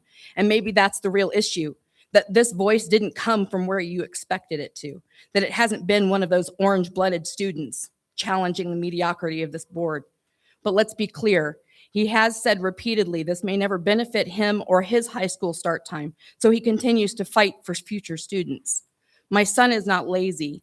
He is a student athlete. He takes honors in AP classes. He performs at a high level in his sport. He hosts Cougar News on the regular and documents events for multimedia often. He has been requested to be in several different teachers' classrooms throughout his school career. Many of my boys have, because once you've had a peak kid, you truly understand being appreciated and the principle of a great family. He volunteers not just for other teams at his high school, but for the community with over 500 hours of service. He participates in extracurriculars. He works. He has hobbies that he nurtures. He maintains friendships, family involvement, and a full balanced life. And still, he shows up here prepared, respectful, and consistent. That's not laziness. That's leadership. No student should ever walk away from a place meant to support them, feeling dismissed, disrespected, or betrayed by the very people entrusted with their education. And yet, this is now the second time my son has felt that from this district. Once you were awarded plaques for doing so.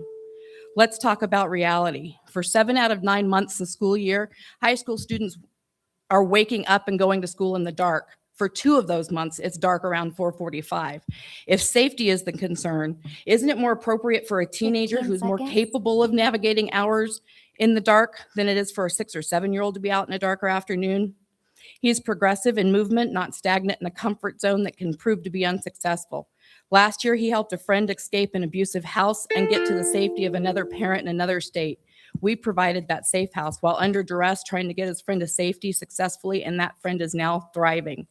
Kean is not stuck in the way it's always been. He's pushing for better because progress doesn't come from comfort zones. It comes from people willing to speak up. These are real practical considerations, and my son is asking you to consider them, not just for himself, but for others.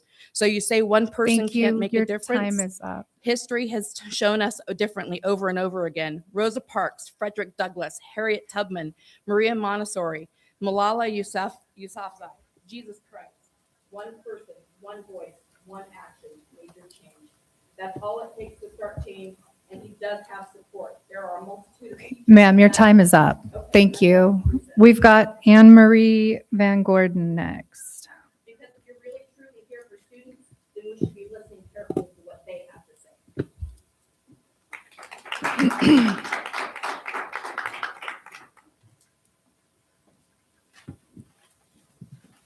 Show and tell time. Good evening, Superintendent Nelson, board members, cabinet, and community. This is the letter I sent to the board March 31st. Dear board member, I am contacting you today to address the concerns over classroom printers possibly not being supported anymore with toner, thus likely being removed. This action feels retaliatory and punitive in nature due to recent contentious situations and the board's lack of direction when it comes to negotiating with AVUDA. Are there now restraints on printers at the district office? What will be next? Will we have a cap on copies? Will crayons and pencils become scarce? As a veteran teacher, 27 years, I have already worked through district scarcities. Do we plan on asking families for supply donations as we navigate the district's poor financial planning? What supplies can we ask for, since we've been told adamantly that we cannot ask families for toner cartridges? To remove the function of a tool from a classroom against the needs of the teachers does affect the students. I feel like I now have to be the buffer between the district and my classroom. The district has lost its why and is negatively impacting students, yet relies on the teachers and staff whom they actively disrespect to cover for their mistakes and animosity. Our curriculum is shallow in teaching and depth of learning, and the workbook practice is not aligned with our assessments. So I was a kindergarten teacher for years. This is a kindergarten workbook. It does not align with our assessments or our report cards. This is another kindergarten workbook. And another, I wouldn't dare bring in the science workbooks. They're obscenely large. So just for one standard that we teach first trimester, it's on page 353, two-dimensional shapes, circles, squares, rectangles, triangles. Are we going to get help collating these workbooks? And for TK, this is our TK workbook. We get one worksheet a week or letter. This is my curriculum, my official curriculum, and it has no workbook. But I'm still required to teach name writing, coloring, and cutting. 20 seconds. I'll wrap it up.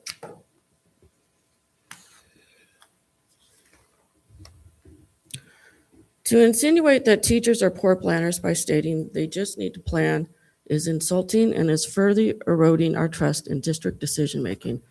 My plans are expected to change daily, subject to site decisions that don't get communicated in advance, calendar conflicts, behavioral challenges, inclement weather, classroom emergencies, etc. We are expected to constantly pivot, but we're the ones who didn't plan ahead. The district's lack of financial planning has now become my classroom emergency. Thank you. Thank you. All right, discussion action section. Number 1, adopt resolution number 2526-15, consideration and possible action concerning March 6th and March 8th, 2026 demands to cure or correct board action on March 5th, 2026, agenda item J1, resolution number 252609. I move that we adopt resolution number 2526-15. Can I get a second? I'll second that motion. All right, any discussion? Yes, I have something to say. So many times on this dais, I have experienced the effect of discriminatory and unlawful decisions. A mindless machine driven by misinformation, self-preservation, and a blind following with no paper trail to prove it. Individuals were taking steps to cure and correct attempted unlawful action taken by our board president to table a failed resolution, supported by our board clerk, while those that know law were not heard. The only hope we have is when people find courage to speak up. So thank you to those who brought this forward. Please know that I hear you and appreciate even the smallest bit of reason in this madness. I make a motion to table this item so we can review and add details that convey the full truth of this event. I second. Well, we have a motion. And There's already a motion on the table. sorry. Yeah. Excuse me, I retain the floor. Each of us was elected to this board to serve in the best interest of our students. Kids should be our priority. Yes, they Trustee should. Buchanan, as president of this board, it is your responsibility to act as a facilitator and voice box for this elected body, not in service to any one individual or self. Under Robert's Rules of Order, a member can move to amend, table, or postpone a motion indefinitely. These rules provide structure and ensure a body can do its job. Every carefully crafted agenda item should not be fed to us with a silver spoon. We were elected to be a check and balance system with the ability to think independently and ask questions, not coddle leadership when things go wrong. Let me remind you, after raises, we will be spending $10.5 million on repeat without going into debt. No individual has the right to micromanage meetings and ignore the law. I'd like to bring our attention back to my motion on the floor to table this resolution so that we might reconsider its validity. I move that we table this motion. And I second it. And there's still a motion on the floor. And we are governed Is by there Robert's any Rule other of Order. discussion? Does any other trustee have discussion? I still have discussion. We are ruled by Robert's Rule of Order. Is this correct, President Buchanan? We do not have an adopted.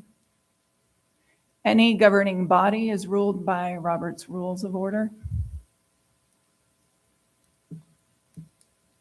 Would you like to continue your comments? I would like you to acknowledge my motion.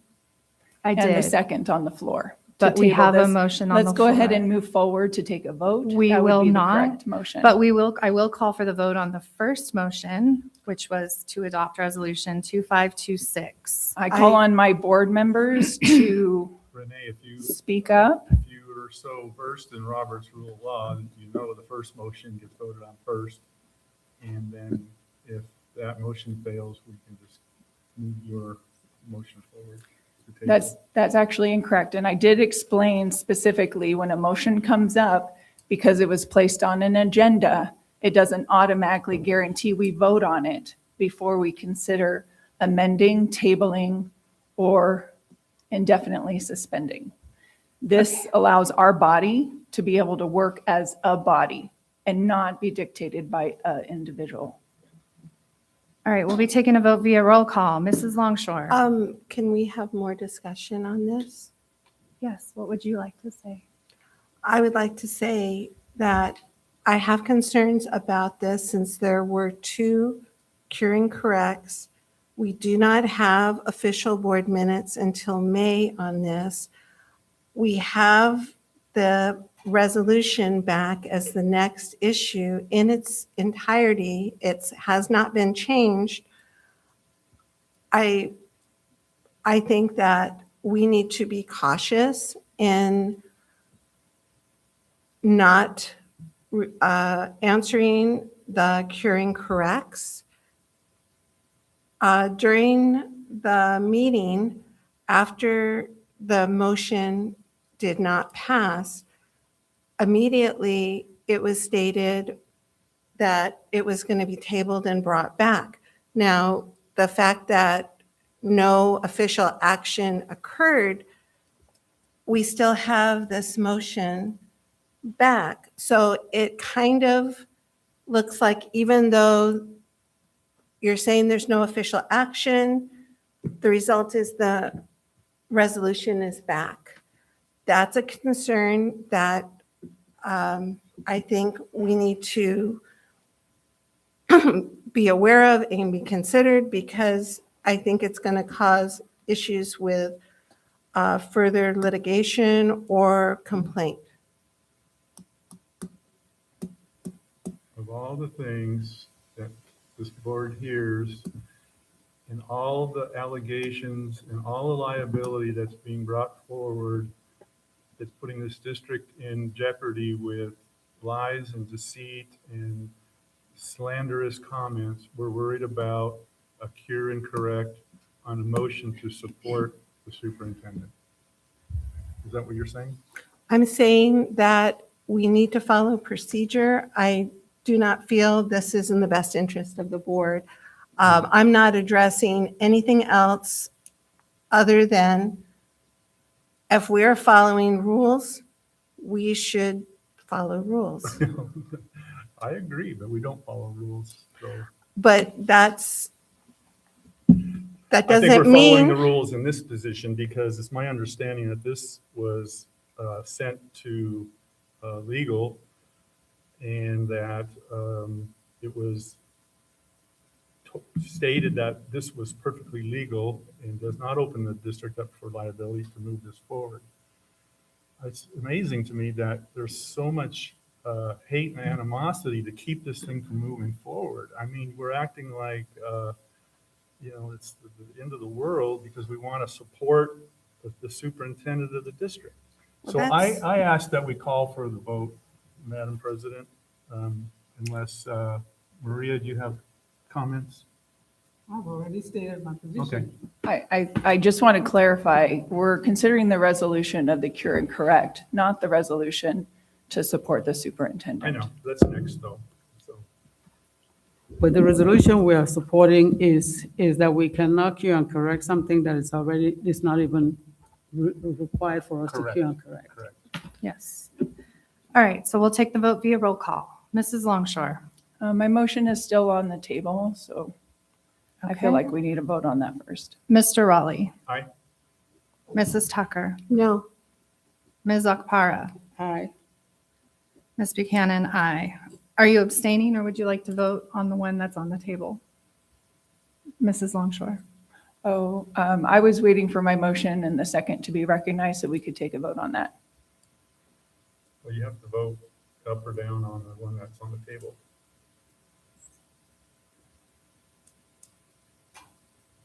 I would just put refuse to vote. Okay. I don't believe that's it. I think I'm acknowledging that there's a motion on the table right now and a second to table this resolution. So I believe as a board, we need to move forward and vote on that first. We understand your opinion. Right now, this motion passes 3-1. So we'll move on to item 2, to adopt the resolution 252609 in support of Superintendent Trinae Nelson. I move that we adopt this. And I second, and I'm sure there was discussion, so if you want to start, Renee? Does anybody have discussion on this other than me? I'm I happy do to share. as well. I do as well. Okay. Take it one by one. Did you want me to go first, or I'm okay with you going first It if you'd doesn't like? matter, we'll just go down the list. How about you, Trustee Tucker? Did you have discussion? I stated quite a bit on this at the last meeting. Again, I have a problem with a resolution that singles out an unnamed trustee. I think if there's an issue, we need to handle it following the rules and the regulations. Now, the resolution states that it's in support of our superintendent and cabinet, but it doesn't stop at that. It goes forward to single out an unnamed trustee. I don't feel that is right. It would be different if this was solely support of superintendent, but it's not. And I do not feel this is the best practice to do. If you look at our Congress and our Senate, they do not recommend, and most legislation that I've looked up does not recommend exhorting an unnamed member. We have, if something is going to be said about a member, we owe it to the public and to this board to name the person and to do the procedures that go with that. Without doing that, it leads to speculation. It's not a good practice, and I do not think we should support this. Thank you.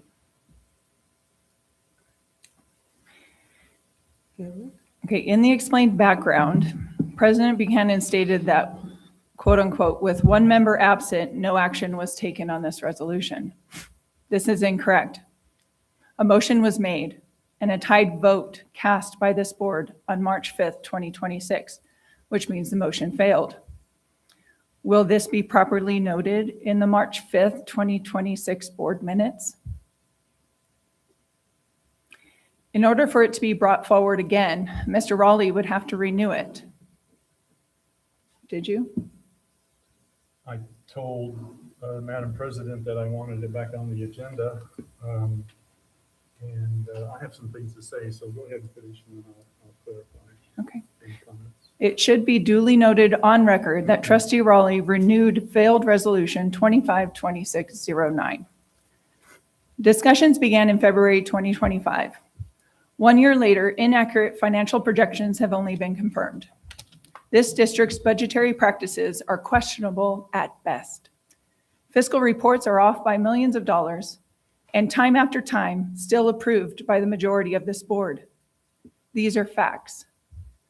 FICMAT was delayed 9 months before confirming ABUSD's high risk of fiscal insolvency. We all want our superintendent to succeed, but inaccurate projections led to doubt, stalling board direction for negotiations, careening ABUSD toward a possible strike. Who's responsible for this? And now it's only been confirmed. The money was always there. $13.1 million this year and $10.5 ongoing, with $4 million to spare for classified management and certificated staff. But now we are cutting supplies to classrooms. Classroom printers have been a part of the roughly $13 million of cost in books and supplies for the past 3 years. This year, we've allotted roughly $22 million in books and supplies. Believe me, $1 million can be shaved off $2 million without affecting our classrooms. Let the teachers print. 57 days ago, our teachers and counselors expressed a vote of no confidence in our superintendent. Can you imagine why? Passing this resolution tonight would be disrespectful. Felt like a sharp and stinging slap to the face of those who will stand in front of our students tomorrow morning. There must be a better way to unite ABUSD other than pushing this divisive resolution through.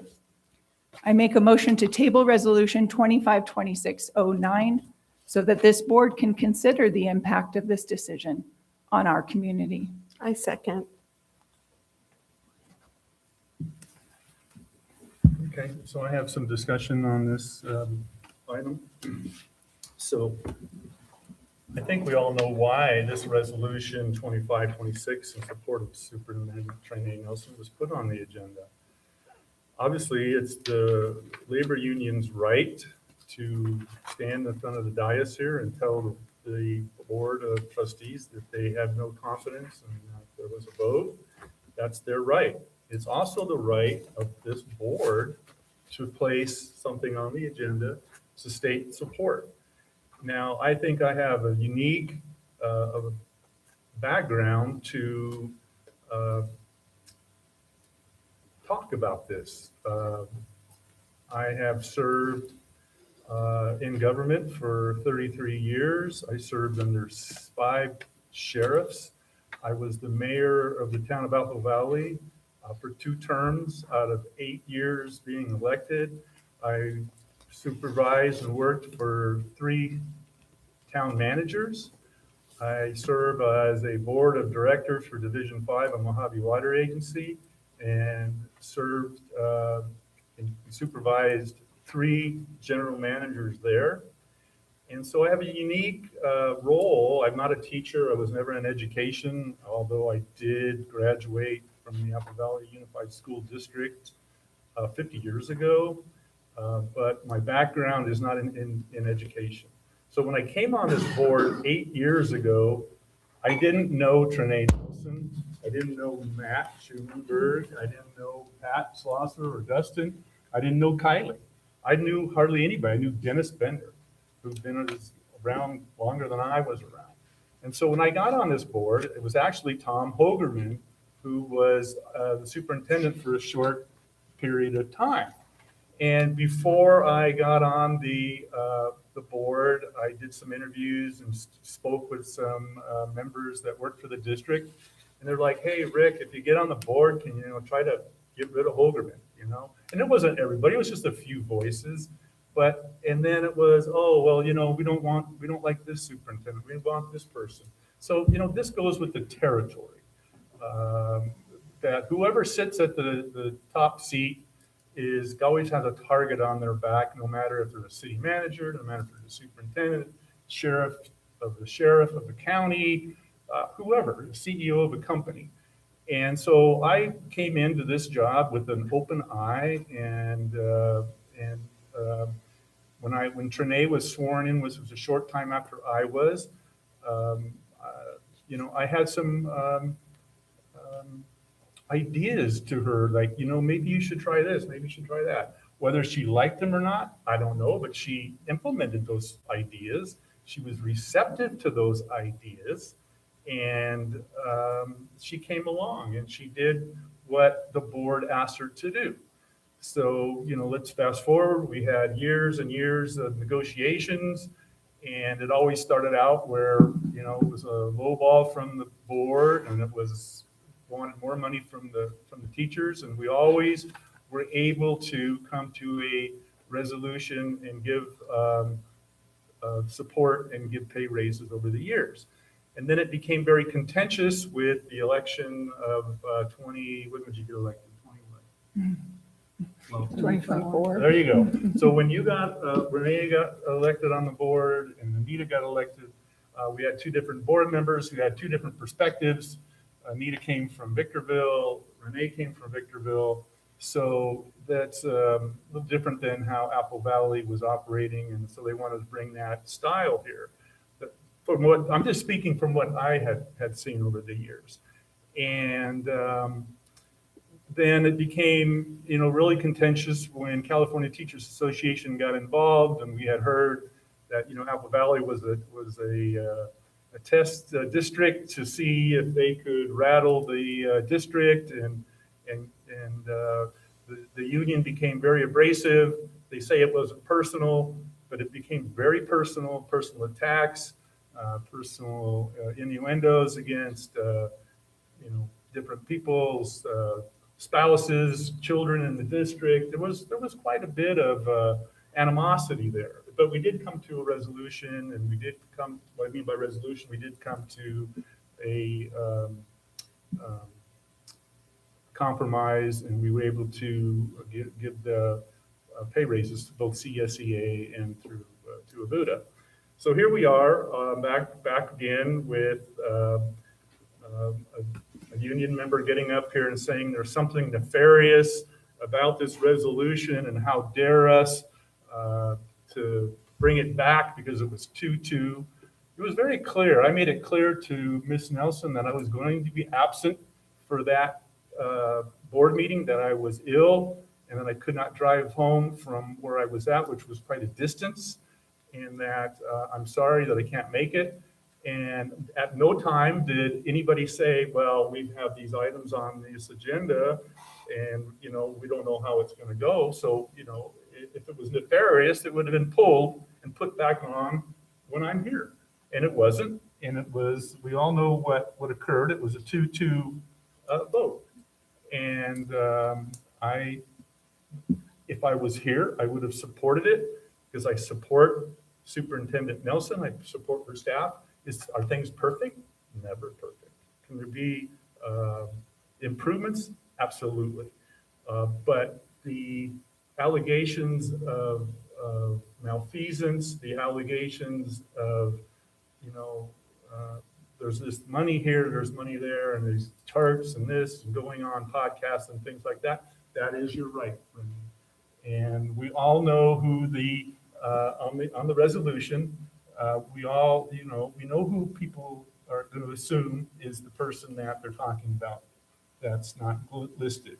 And I think that's done for the reason of just not wanting to stoop down into the gutter and start naming names and pointing fingers and making accusations, which has occurred on this board from other board members. So I think that and I'm amazed, even with you, Anita, that you would not support, and I'm not chastising you for it, I'm just giving my opinion, that you would not support. I know Renee would not support Trinae no matter what she does, and would vote to get rid of her tomorrow. But I'm surprised, Anita, that you would not support Ms. Nelson in her job, or this this board. So May I respond? Yeah, you can. Okay. I'm just saying. So I fully support the mission. I support the district. I do not support the chaos. I do not support burning it down like it's a dumpster fire. But we have to move forward, and I think this is just a good start by supporting, showing that there is a majority of the board supports the administration. As board members, we hire the superintendent. We support the superintendent. We support the cabinet. We support the teachers, certificated. We support classified. We support the students, parents, and community. We do resolutions that support teachers, especially we have 2 on here for teachers in classified or certificated and classified. Having a resolution to support our superintendent and our executive cabinet, our senior administrators, no problem. The problem is attacking, or maybe attacking is not the right word, but the rest of it with the unnamed board member, that's where I have a problem. If it was simply a resolution in support, I would not have any problem. It's the rest of the resolution. And it's misleading because it says resolution in support for the superintendent, but yet it does that, but also goes in the unnamed board member and attacking, and that leads to speculation. I have a problem with that. I do not think it's best practice. I do not think it's the right thing. I do not think it's healing. It's divisive. If this resolution was simply supporting, that's one thing, but it's not. Well, here's your chance, because it says right here, adopt resolution number 252609 in support of Superintendent Trey Nelson. Put all the other stuff behind it and just do the right thing. I'm Basically, asking you're you. asking to remove that language. That's what you're saying. Yes. Okay. And I read everything, Rick, and it could be titled something, but I'm going to read the whole thing, and I cannot morally and ethically support that part of it. I'm sorry, but I cannot. I've read it numerous times. I cannot. Well, I think in my line of work, it's called a cop-out. I think you're just using it as an excuse because of you're feeling that some pressure. I feel pressure every day, but I'm going to vote how I do. You can say that I'm copying out, but I'm saying I'm true to myself and my integrity. I would not vote for something that is going to name an unnamed person and put allegations. It's not right. It's not the right thing to do. Well, we could put Miss Longshore in the wording, and if that makes it better, it wouldn't be anonymous and it wouldn't be misleading. Would that help? We put her name in there, that she's the one that's caused a lot of these issues and a lot of the slander towards the staff and the false allegations. We can do that. I'm good with that. In fact, when I first read it, I thought, well, we should have probably done it, but I didn't have any part in writing this. I didn't get on the phone with anybody. It just showed up one day on the agenda. So, Well, if you did get involved, that would be a violation of the Brown Act because there would be 3 people. But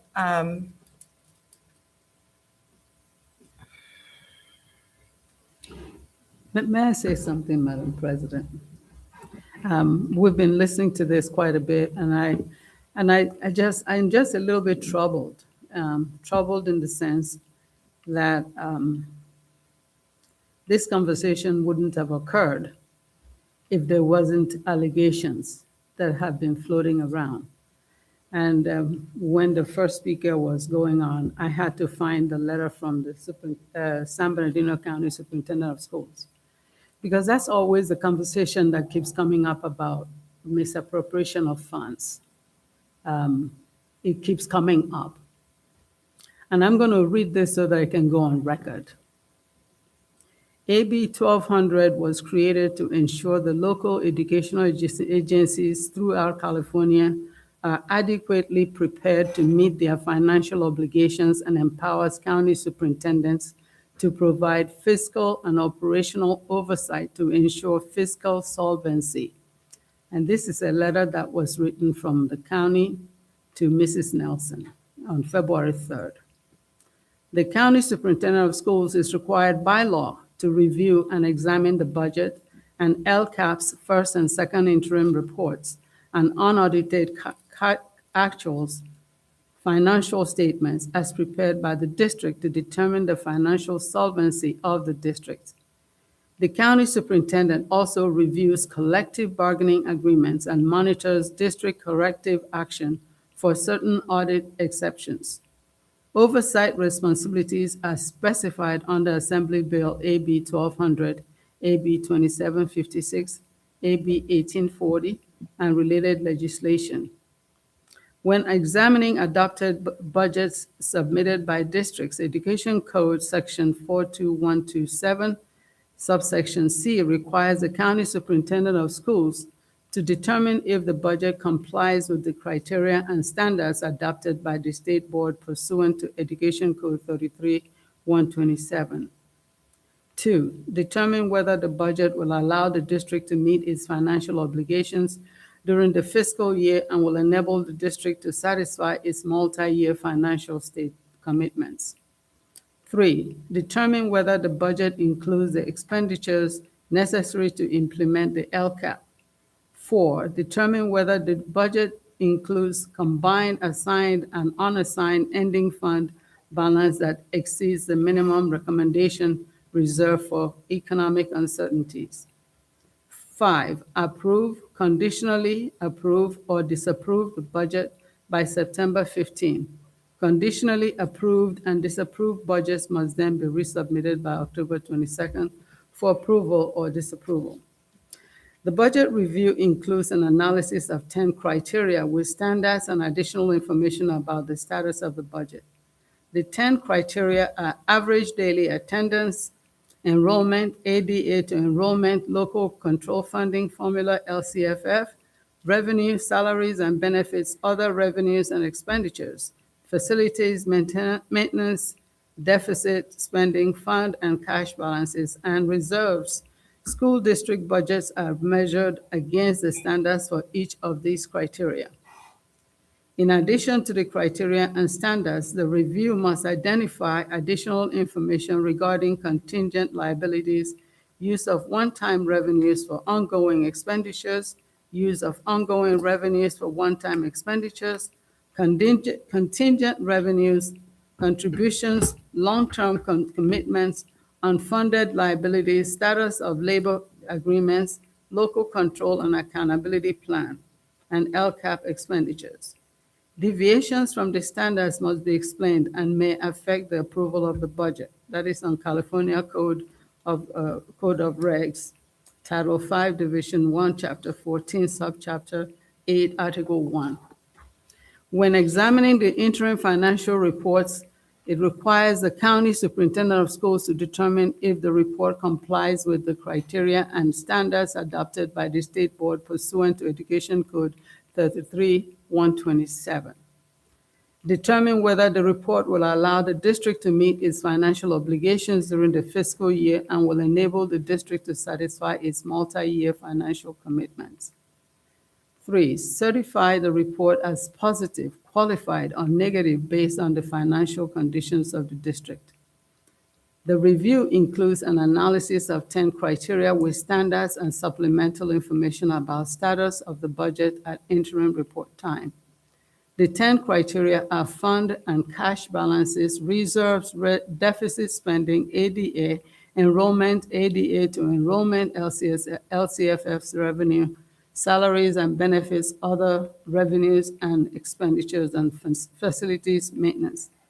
Each of these criteria has a standard by which it is measured. In addition to the criteria and standards, the review must identify additional information regarding contingent liabilities use of one-time revenues for ongoing expenditures, contingent revenue, contributions, long-term commitments, unfunded liabilities, temporary interfund borrowing, status of labor agreements, and the status of other funds. Deviations from the standards must be explained and may affect the interim certification. When reviewing audit exemptions contained in the district's audit report, Education Code, Section 421020, subsection I, requires the county superintendent of schools to determine whether each audit exception has been corrected or whether the agency has developed an acceptable plan of correction in the following areas: attendance, inventory of equipment, internal control, miscellaneous, instructional material fund, program funds, teacher misassignments, information reported on the school accountability report card. Business Services performs these required duties on behalf of the San Bernardino County Superintendent of Schools. We have a highly technical, undocumented process and experienced staff that perform these reviews. We are able to compare the district's submitted reports with the financial system to ensure the reports are accurate. Reports go through 3 different technical reviews to ensure that all aspects are carefully reviewed and scrutinized to ensure that anomalies, if any, are identified. Any deviation from the criteria and standards are communicated to the district with formal letter, and any technical corrections are communicated to staff. The county's fiscal oversight process, supported by the district's recent FICMA report and the last 3 annual audit reports, have not exposed any instances of misappropriation of district funds. And the reason I have chosen to read this out loud is I know that many people have a copy and many people didn't go through it, but I wanted to go on record that the county of San Bernardino, that is managing billions of dollars from different schools districts combined, and all of their expert staff that can manage, that can count the money before we can count what we have in our wallet. They have come out and they have said they have not noticed any mismanagement of funds. And having said that, I think it is time for us to put to rest this conversation of mismanagement of money. Because if there is any mismanagement of money, and the county of San Bernardino that now accounts back to the state of California of what we send forward, they must also explain why they will not see it with all of these walls that they have put in place to be able to do the checks and balances. At the individual schools, we have people that count money, and another person counts money, and another person counts the same money. Even in student monies, there are more than one people's eyes that will be counting the money. And so to rely on one person to constantly tell us that the money that the county is counting is not accurate, and the money that our CBO that we have hired is not accurate, and the money that the state is looking at is not accurate, becomes a little bit tiring. So my question is, are we here to cater to the board, or are we here to cater to the children, the families, and the staff that we are working for? Because it just seems that every time we come to a board meeting, we are spending an awful amount of time catering to one board member, 2 board members, 3 board members that can't seem to get along. And we need to get on with the business of servicing the kids that don't have a vote yet. Their parents do. The kids who are paying the salaries of the people who are working in our district, because if they don't come to school, there won't be that ADA to cover it. And why are we constantly spending so much time sitting at a board meeting, having a conversation on something that is not going to make the life of a teacher better in the classroom? That is our goal, to make sure that the life of a teacher is better in the classroom.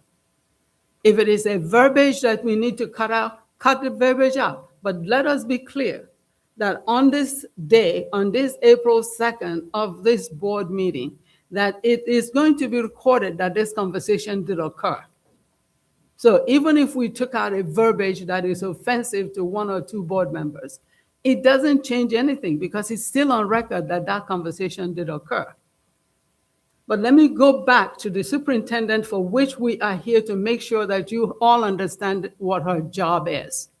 Her job is to cater to the children that we bring to our schools every single day.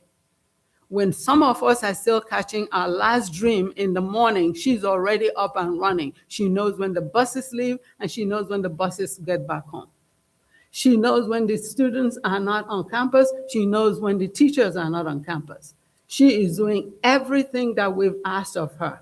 She has put aside personal issues to be able to come out here to service our children, not your children, not our, belongs to all of us.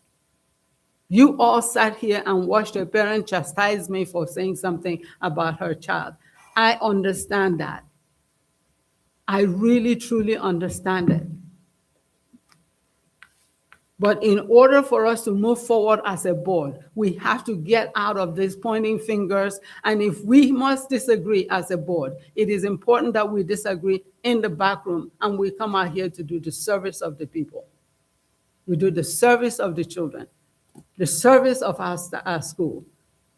I can't go all the way in San Bernardino or anywhere and somebody says, we watch your board meeting. Our board meeting cannot be that. We are a place of love. Apple Valley is a place where I have always loved to be. We're spending way too much time fighting over, what did the board do? What did the CBO do? What did this person do? Let us move on. Our children deserve a functional board. Because if we're not functioning, our staff will not get that memo. If a teacher writes me a letter, I want the teacher to know that I have received the letter, but I'm going to forward it to the superintendent because she is the only one that makes that decision. We will tell her what we have seen, but please handle this one. Like Mrs. Longshaw stated, we got paid $400. For over 6 months, I got paid 93 cents. But I still showed up. Let us move away from the personalities and move into the business of doing what is best for this district. What is best for us? When I see you on the street, am I going to cross the street because you are a teacher or because you are classified or because you didn't agree with me? We need to get to a place where we agree with each other and move on. We're wasting way too much time. I've not been accustomed to board meetings that go till midnight. And I want to be very clear that we are not going to be doing this midnight run anymore. Because the staff here, come tomorrow morning, they are getting up to go to work. We might say we're not going to be getting up today, but they're going to be at work. We are not being sensitive to the people who we are here to serve. We need to stop this back and forth thing. It's enough. That's all I'm saying, and I'm sure, as far as I'm concerned, the superintendent, if she wants to be in this district, I'm here to support her.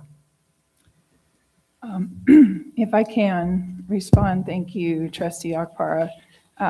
Some things have been said about me, have been said for me, and I want to make sure to address them.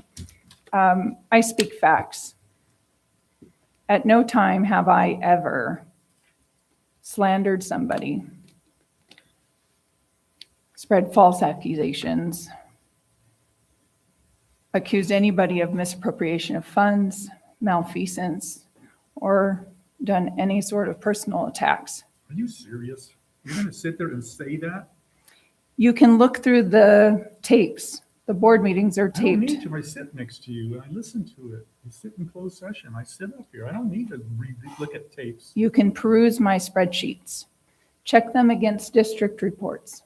Renee. There have been many things said about me, said for me. None of them are true. There was numbers that I gave you. Have you looked at them? This district up to liability for slander.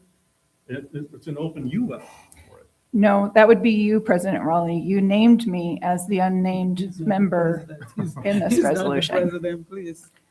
I've been watching the numbers. Is it legal to put money there where we have? Yes. You know you can't slander a elected official. Could- The threshold's very high for that. Could take you this stop- job, you take the heat that goes with it. According to our governance handbook, President, Mr. Raleigh, you shouldn't be interrupting me on repeat. All right, I'll shut up. I've been watching the numbers. Is it legal to put money there? Yes. Was it necessary to put money there? That's our job as board members. The county does not count money. There was $33 million deficit spending projected, and we ended up having 12 million. We see truth one time a year. It is found in the unaudited actuals. Madam President, can we get on with the vote? As a We're board, just overhearing the same story she's been telling for the last year. I addressed untruths spoken about me. I addressed words that were put in my mouth. President Raleigh, if you check our governance handbook, you'll see your behavior is unacceptable to this board. I'm just calling for the question. Okay, let's call for the vote on the floor. Saying the same thing. We'll take the vote via roll call. Mrs. Longshore. I made a motion to table this resolution so the board could consider the impact of this decision on our community. There was a second on it. I believe it's still on the table. Yeah, except that there was one that was already seconded before that. And so we go in order. I would encourage you to check Robert's Rules of Order. Understood. How would you like to vote? My motion is still on the table and it's Okay. got a Mr. second. Raleigh, Aye. Mrs. Tucker, No. Ms. Akpara, Unbelievable. We can't support the and Ms. Buchanan, aye. So the motion passes 3-1.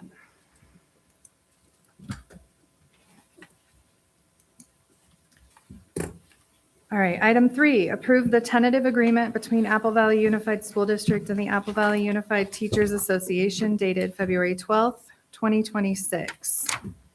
I move. You move it, okay. I'll second. Any discussion? All right, we'll call for the vote. Mrs. Longshore. Aye. Mr. Raleigh. Aye. Mrs. Tucker. Aye. Ms. Akpara. Aye. Ms. Buchanan, aye. Item 4, approve the certificated and classified personnel actions as listed. So moved. I'll second. Any discussion? All right, vote via, Yes, so sorry. I just want to point out to the board, we are establishing a new position, a speech and language pathologist. And we are increasing one paraeducator's hours from 6.5 to 6.75 as of January 2026, while voluntarily receiving a voluntary decrease of another pair's hours from 6.75 to 6.50. Thank you. we'll be taking the vote via roll call. Mrs. Longshore. Yes. Mr. Raleigh. Aye. Mrs. Tucker. Aye. Ms. Akpara. Aye. And I'm aye. Approve the recommendations for requested leave as noted. That's item 5. I move. All right, I'll second. Any discussion? Calling for the vote. Mrs. Longshore. Aye. Mr. Raleigh. Aye. Mrs. Tucker. Aye. Ms. Akpara. Aye. And Ms. Buchanan, aye. Number 6, approve the recommendation of the administrative hearing chairperson effective immediately. I put those together, sorry. Effective immediately on EXP number 17, 2025-26 through EXP number 19, 2025-26. Expulsion case STIP number 5, 2025-26, and admissions case AD number 1, 2025-26. I move. All right, Ms. Akpara made the motion. I'll second. Any discussion? We'll take the vote via roll call. Mrs. Longshore. Aye. Mr. Raleigh. Aye. Mrs. Tucker. Aye. Ms. Akpara. Aye. And Mrs. Buchanan, aye.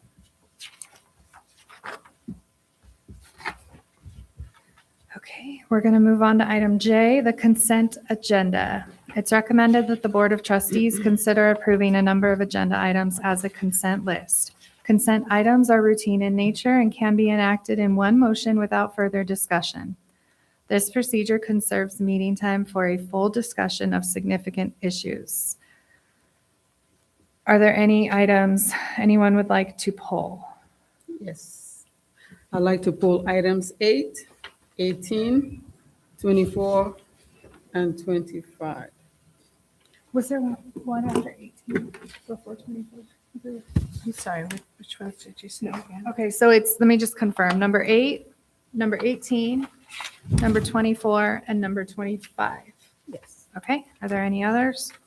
Yes, I would like to pull items 1, 2, 7, 22, 23, and we already have 24 pulled. I'm sorry, what'd you have after 7? 22 and 22 23. and 23. Okay, thank you. Are there any others? All right, so I make a motion that we approve consent items number 3 through 6, 9 through 17, 19 through 21, 26 through 49. Can I get a second? So hold on. Okay, we'll be taking the vote via roll call. Mrs. Longshore? Aye. Mr. Raleigh? Aye. Mrs. Tucker? Aye. Ms. Akpara? Aye. Mrs. Buchanan, aye. Okay, do we want to go in numerical order or do we want to go Yes. by who pulled? Take it. Okay, Mrs. Longshore, number 1. Yes.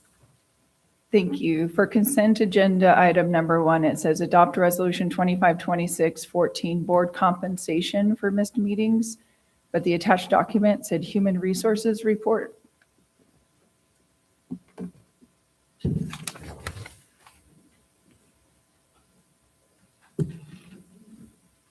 In the agenda, I'm looking at it right now, adopt resolution 252614 is called resolution 252614, board compensation for a board meeting. Right, so if you click on it and, oh, okay, I stand corrected. Thank you so much. Do we want to vote on that one now or do you want to go on to number 2? Yes, we can, Okay. it's up to Just- the board. Just go into the number 2. Let's finish all of them and be done. Okay, number 2. So in approving the minutes of February 5th board meeting, I know I had spoken on it. I just want to reiterate, having the minutes in a more timely fashion would help with accuracy. There have been a couple breaks in between that time. So in February, there was, I think, 2 days off. March, obviously, a week. So I know in spring it does get a little bit pushed out, but that's because our staff is not always in the office as much as some of the other months. But I'm sure that Kylie gets them to us as quickly as possible. Yes, thank you. I know she addressed it as I brought it up last. I just want to make sure that since the concern still exists, that we're just noting it. Okay. Do we want to look at number 7? Yes, so it says approve the agreement between Fresno State Pacific University and Apple Valley Unified School District. And I just have to say, this is my alumni, Fresno Pacific University, not Fresno State Pacific University. And that's just a sunbird in me going, Is it how is it supposed to be listed that way or if you wanted to list, or is it listed? well, I just wanted to bring it to the attention of the board. I don't know if we have to do anything to correct it before we. However, where they The actual document that is attached says Fresno Pacific University. The attached document that you're approving tonight says that. So it's a clerical error. Yes. And there is not anything that needs to be done unless you don't want to approve it. Okay, no, I just wanted to check. I wanted to make sure we were okay moving forward with that, sunbird's rule. Thank you. Maria, do you want to talk about Then number 8? Number 8, when I went to number 8, it was a clinical practice agreement between San Diego State and Apple Valley Unified School District. But when I opened up the document, it was showing that this contract was from 2024. I can speak to that. We learned that we had a student completing a program there, and for the university to award them credit, they had to have copy of a record that we were in support of the teacher retroactively. So we did have to put the 2024 date on there to cover the teacher and their program. Okay. Yes. You didn't think I'll catch that, huh? Yeah. Yes. Okay. I had a thank- feeling. 'Cause- Thank you. Thank you. for But I'm that. still embarrassed about the Fresno Pacific University. I do apologize to the board for that. I know. Okay. Then I go to number 18. On number 18, when I was reading the packet, let me get out of this one. When I was reading the packet, I got to, I read the draft. Should I be reading the draft or should I be reading the proposal? We have been including the draft from the first read so that you can see where the changes were. And then the proposal is the actual clean copy that would then implement those changes. Okay, So we- because you we- saw that I saw something on the draft. That's what got my attention. As I read the draft, I saw a person's name. So I didn't know why there was a person's name on the draft. Person's name?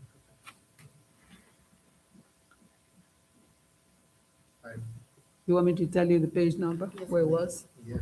Let me go, it's on the law. I can respond to that. It's on page 3. It's the person that was Supposed working to the do that draft. question. Sometimes Okay. in the system, it will make notes. As you can tell, when they're in a work progress, they're very messy. That's why they have the green and the red and the bold and all that. So it looks like the system made a note of who did that, put that CSBA note in there for your guys' review. Okay, that's why I was asking if I was supposed to be looking at the draft or the proposed stuff. Thank you. You know, but I think that I would be curious to know, I guess I can work with IT because it's not on my screen. So apparently it's a software Adobe thing that I'm going to have to make sure I'm using the right version so that I can see that too. On page 3? Page 3, I have Yeah, no okay. indicators of anything on mine. Okay, perfect. Okay, then item number 18. I am just having the only thing that the campus Wasn't security. 18 what you just said? 18 was the one you I just did. 24. Yeah. 22. So 22 Somebody has is- 22. 22 is, Speech pathology. I think that was the official baton being passed Yes, to me. that's you. You're Yes. 22 and I'm 23. going. Okay. I noticed to approve this agreement, we would have a cost of $340,000. Is this an increase of cost? That's something that we already approved earlier in the year. As it explains in the background, we had approved several contracts to service students with speech and language needs. That some of the contracts were not able to provide us speech and language pathologists. Aya is able to for us to finish out the year. So it's a shift of cost. It's not a new cost. Does that make sense? Aya had a contract that we had, but in order to add more speech and language pathologists because they have been responsive, we are shifting the funds from those that are not able to, and they will be closed. Understood. Thank you. So a shift of funds, not an increase. Correct, and that's in the background. Thank you. So then for 23, same idea. It's a cost of $221,000 for speech and language and LVN staffing for the remainder of this year. Is it the same? Is it just a Exactly. shift of cost? It is, that's Okay. correct. Thank you so much. That brings me to number 24. My number 24 is not actually, I'm not asking a serious question, but I'm just I was thinking out loud about some of our retired reading specialists if we've thought about getting them to come and do some reading specialist material instead of sending it out to an outside vendor to see if we could use them to help us at the schools because they're retired and like me. Yeah, this is a third quest. That's on Yakaloma. And the cost of it, we would not be able to hire a reading specialist to do the work that is for $5,000 cost to do the work that is happening in Third Quest and the amazing outcomes students are having from Yakaloma. So this is their site funds. This is their, they have been paying for this out of their site funds. We had piloted it. It is now being put on the agenda as an adopted reading intervention program for them so that it can be an official program, not just the pilot. And I have a question on 24. Okay, and yeah, go ahead, and then I've got one on 24 also, actually. Oh, you can go first. I just was gonna say, the name is slipping me right now. The other program that's above Third Quest, do you know it? Hall Pass. I think What? the new one for above Third Quest is Hall Pass. And then there's the other one that's the Journey. It's some kind of a journey. Yeah, it's the Journey one. I can't Yeah. think of the name, and I I can't feel either like right now. they're probably in Oregon getting really mad at us They right are, now that we I'm sure. can't. You're right, right. But I used it last year with some of my struggling middle schoolers, and the jump they made in their words per minute and their reading lexile level, it was phenomenal. So it's the same company, Yeah. but it's the older kid version. It really helped them. Good. Yeah. We're getting good results at Yakaloma. Okay. So I guess that sort of answered my question because I too was thinking of our safe and civil trip up to Oregon. Yeah. And the Third Quest, as soon as I read it, I thought, oh, I think that's the reading intervention program that they were telling us about while we were up there. Absolutely. I can't remember the name at all, but the kids get like time traveled and it's all sorts of prehistoric. It's Yep. great. Yeah. Then I go to Pretty number embarrassed. 25. 25 is one of those eye-opening spots, and I didn't want it to go by without saying how that made me feel. These are incredible courses. I wish I was a lot younger to avail myself of such an experience that is being offered right here in our own backyard. Yeah. And I'll mention that we're not offering all of those. That's the course It's list we open. can select It's from. It's and- an opening. It's a But door. it's a door that's open and many students do take advantage. It's an amazing opportunity. I just I was learned, just going to say, go ahead, bringing this Mr. item Schwa. back for amendment. It seems to be in April, May every year. We bring it in April and then I amend it in May because something happens at VBC where there's a slight change. So we'll get to celebrate again this list at the May board meeting. So, but these are the things, the questions that I'm asking. Are the credits equivalent to the high school credits, or are they going to be college credits when they get it? Yes. Or is it going to be one of those that they get both? Yes, it's both. They get high school credit if needed. And in the dual enrollment pathway, if they're taking it during the school day, they're kind of out of the corresponding Apple Valley Unified School District course and taking the Victor Valley College equivalent course. So they get credit in the proper area. They're actually earning credit at a slightly higher rate because a 3-unit class at the college is 10. And if it's 4, it's actually 13.3 or something like that. And then they're also, of course, taking that and making their high school or their college transcript for the very first time. And, as you know, the colleges have said that they really want to see students in that dual enrollment kind of work. And they privilege transcripts that show students doing that kind of dual enrollment pathway. And it's for college and career indicator for us too. When students do take and pass 2 community college courses, they then are counted as college ready, which makes sense, right? They're in college. As we all know, there's always this conversation that our CTE programs are not equivalent. So if we have students who want to go get that through the college level, that should balance it, right? Balance those kids who want to go that route and get it, instead of getting the high school CTE credits, they are not only getting a high school college CTE credit, they are now multiplying it by 3. Is that what it is? If they're taking a CTE course that is articulated Yes. and where they're going to get credit by exam at the end of our course, Mhm. then you're exactly right. They are still earning. However, our state does not allow the college and career readiness indicator to be satisfied by classes taken within a student's main pathway. So if I'm a welding student and I take courses and I take articulated courses at VVC, those don't count as dual enrollment towards the college and career readiness indicator because they're within my pathway. I have to take another course outside of my pathway to count as dual enrollment. But those students still are qualifying, but that is a unfortunate quirk of the state CCI metric where they don't allow those courses to count as dual enrollment if they are taken within the pathway. Now, if a student is choosing to do this, some of these courses are often offered in the evenings. They're not offered during the day to accommodate students who are going to regular school. Have you thought about making arrangement with the city buses to be able to coordinate that so our kids can get on the city bus and get home and all of that? Did you guys have that conversation You yet, know, or the is it the college that does it? They have. Victor Valley Transit Authority has been excellent over the last couple of years, and the student ID now allows students to ride for free. Okay. Yeah. Thank you so much.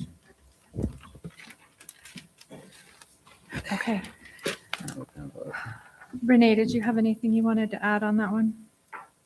Because you said you were No, looking at. 24 was the one she wanted to add. Oh. It's not 25. Oh, okay. Okay. Does anyone need me to take them one at a time, or can we do them as a group? Do them as a group. Do it as a group. Okay.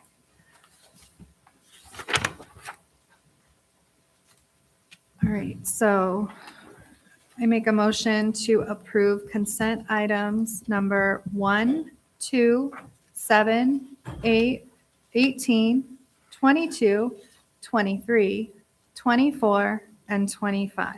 So move. Second.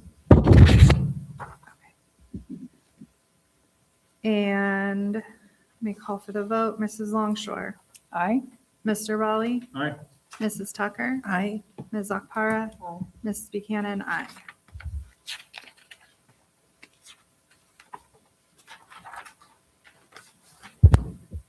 Parallel universe. I had to look it up. She looked it up for me. I was Okay. trying to find it on my phone because my computer died. And she was like, here it is, parallel universe. That's the name of the reading program? Yes. Okay. Yes, it seems that that statement caused a little bit of concern in the audience too, as to what that really was, what the random statement that Mr. Schlosser was making. Oh, So, a parallel universe. yes. Amanda knew what I was talking about. I did. Okay, so we don't need a second closed. Closing items. Future items. Do any members of the board have any future items? I do. Okay. I'd like to move forward with the agenda item for future discussion on the censure on Renee Longshore, official censure for slandering staff, false statements to the media, which are still on the internet. And there could be a lot of other violations too. So I'm not sure how we would research more of those violations if we would have legal go through the tapes that Ms. Longshore talks about all the time to find out some of the things. I do believe there was some information released from closed session as well. So I'd like to move forward with that. I'm just not exactly sure how that will work. If we need to agendize it for discussion as a board, or we just have somebody have legal draft up some allegations, maybe poll different board members from the phone and ask, do you believe there's any violations that would be items that would be that she could be censured for. And I know there's punishment that goes along with the censure. If the board so desires, she could be banned from different school sites. She could be banned from any travel and things like that. So I think we need to move forward with it. Things are not going to get better with Ms. Longshore and her allegations of malfeasance against not just Trinae Nelson, but Matthew Schulenberg and other staff members. So that's what I like to do. So I'd like consensus of the board to move forward, and maybe Trinae, you could research a little bit more and get back to us on what we need to do to move forward with that.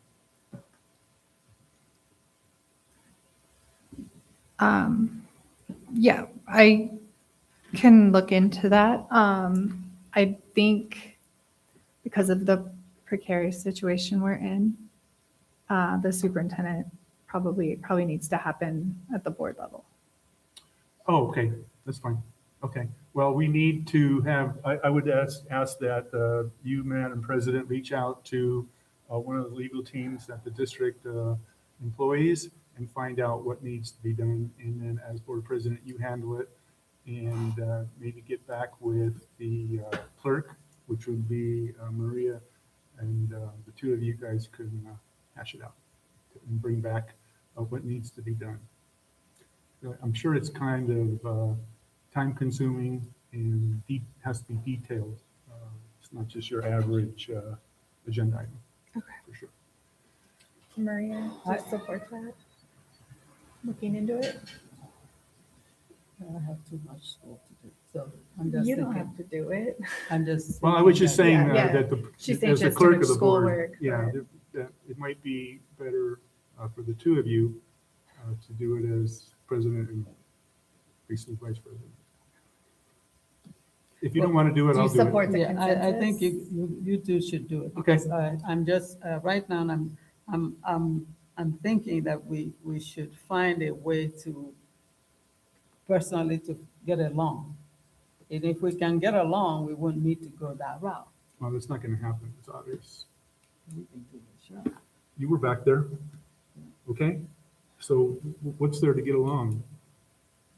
Can't we all just get along? Is a good term, but it doesn't work. Are we moving toward a vote to give direction? Just consensus. We're is just all we taking need. consensus, yeah. I don't think you.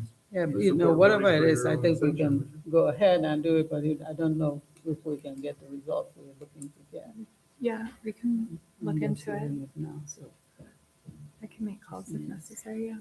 Okay, we'll get with me tomorrow then, that's- or whenever. Are we going to take a vote for consensus or We is it don't just vote. No, already I'm just approved? walking, I was working. I mean, it's just already going ahead. I haven't been asked. I was You're, the three coming of you to are that. already just making plans. Well, it just takes three. Yeah. You well- have to count the three on So board. my voice doesn't matter? No, please, sure. No, I think, Ms. Apara, you talk about healing. This isn't the way to do it. I would have a resounding no for consensus. We're going on 2 years of this nonsense. 2 years. And there's a lot more that you probably don't even know because people probably don't even share with you because they don't trust you to. Okay, have I'd like to go ahead and call for a point of order. Trustee Raleigh, you keep hurling out accusations, name calling, putting words in people's mouths. This is unbecoming of a board member. We have a governance handbook that tells us how we're supposed to behave on this dais, and Okay. I believe it needs to be reinforced. So do we have consensus? We do have Okay. consensus. Mr. Conrad, can I catch a phone call with you or something tomorrow possibly on if you're available? Sorry, I know, and I am well aware I do not direct you. I'm just asking. No, I can, Maybe we I can don't set up know a my Zoom. role in this. This Yeah. is brand new to me. So Okay. I will, Thank you. Yeah, I we'll can figure it out. provide phone numbers. Okay. Yes, I can support however I'm directed to support. Are there any other closing items? Yes, so I would like to go ahead and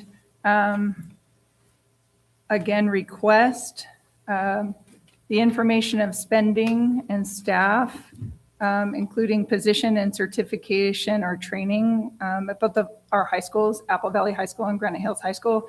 The original request for this information was made 2 meetings ago and given direction by the board, but I have not received it. So it was requested in February 2026.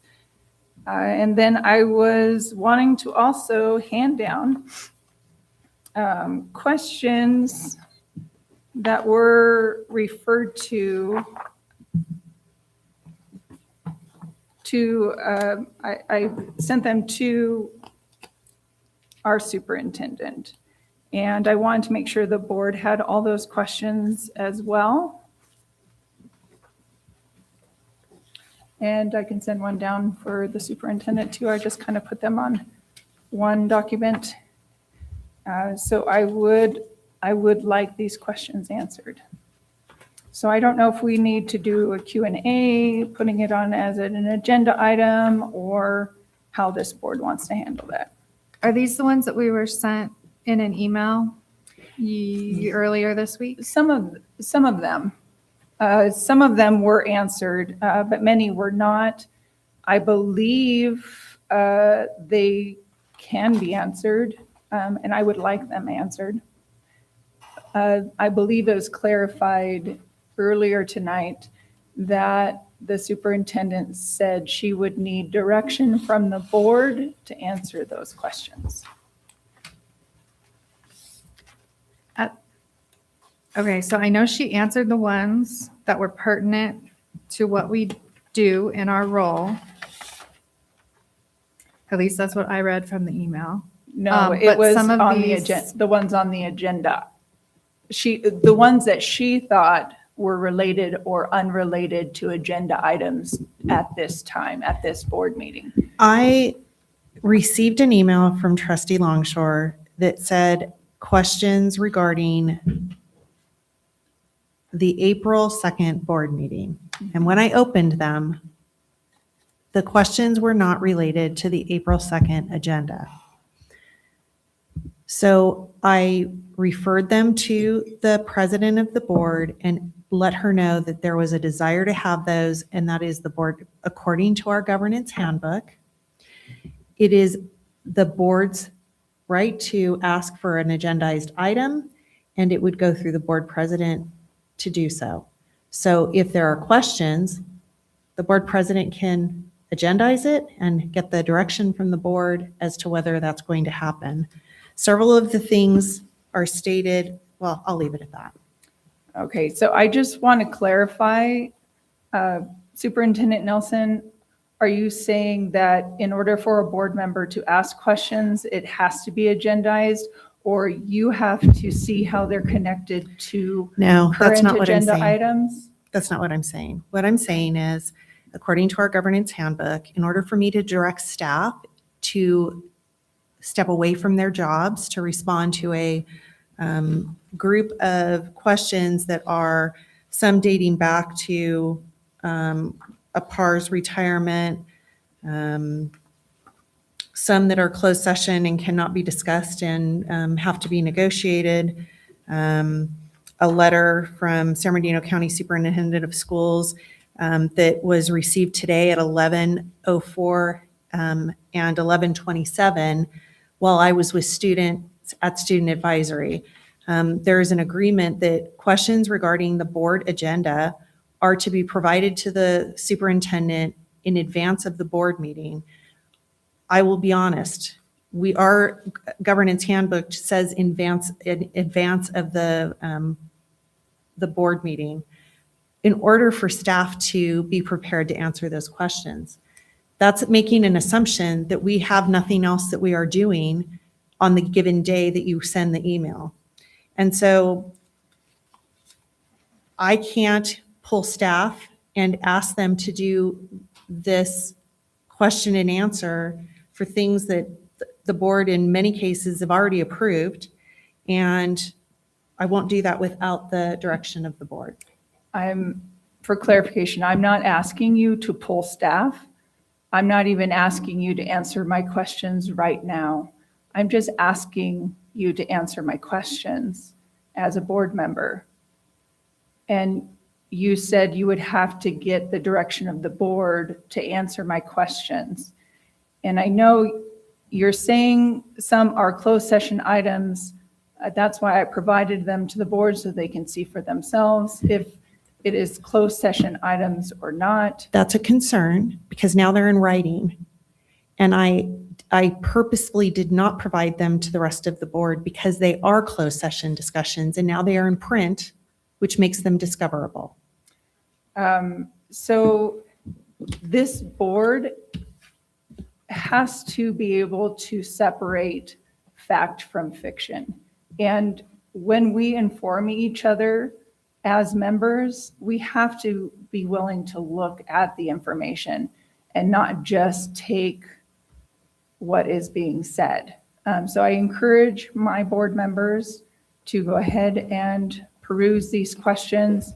I would like them answered. Like I said, it doesn't have to be right now. It didn't have to be before this board meeting. I was just told that I couldn't get them without board direction. So does that still stand? Superintendent Nelson, do you still need board direction to answer my questions? I need board direction to ask staff to respond to these questions. If you had to estimate, like how much time would be involved for one person to do all this? Well, it's not one person. I know, That's the one problem. person for hours. And I haven't estimated it. Okay. Well, this is a question that I have, and I'm not sure that we're going in circles. It's like talking in the cloud. You know, as I look at the second page of this paper, because this is the first time seeing these questions. The second page of this question, it says, is this closed session information? If it is, since it is closed session information, it's already out of closed session. Right. It shouldn't have left the closed session room to come out here. It's already out of closed session. Yes, our eyes are seeing it. But if I should get up and leave this paper here, who's to say? I've already exposed information from closed session that shouldn't have come out to the open session. So this is a real concern that I have. If the superintendent is making a decision when an email has been sent to her to make a decision not to send to all of us, because that is like passing the whole closed session information out to all of us, then that's up to her. You know, I don't know how to explain it, but it almost sounds like that, you know, we're trying to make the superintendent our servant.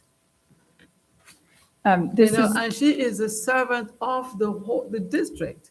She's carrying this elephant in her head. And as I'm thinking about it, it's like she is busy trying to balance an elephant on her head, and we're busy dealing with little ants.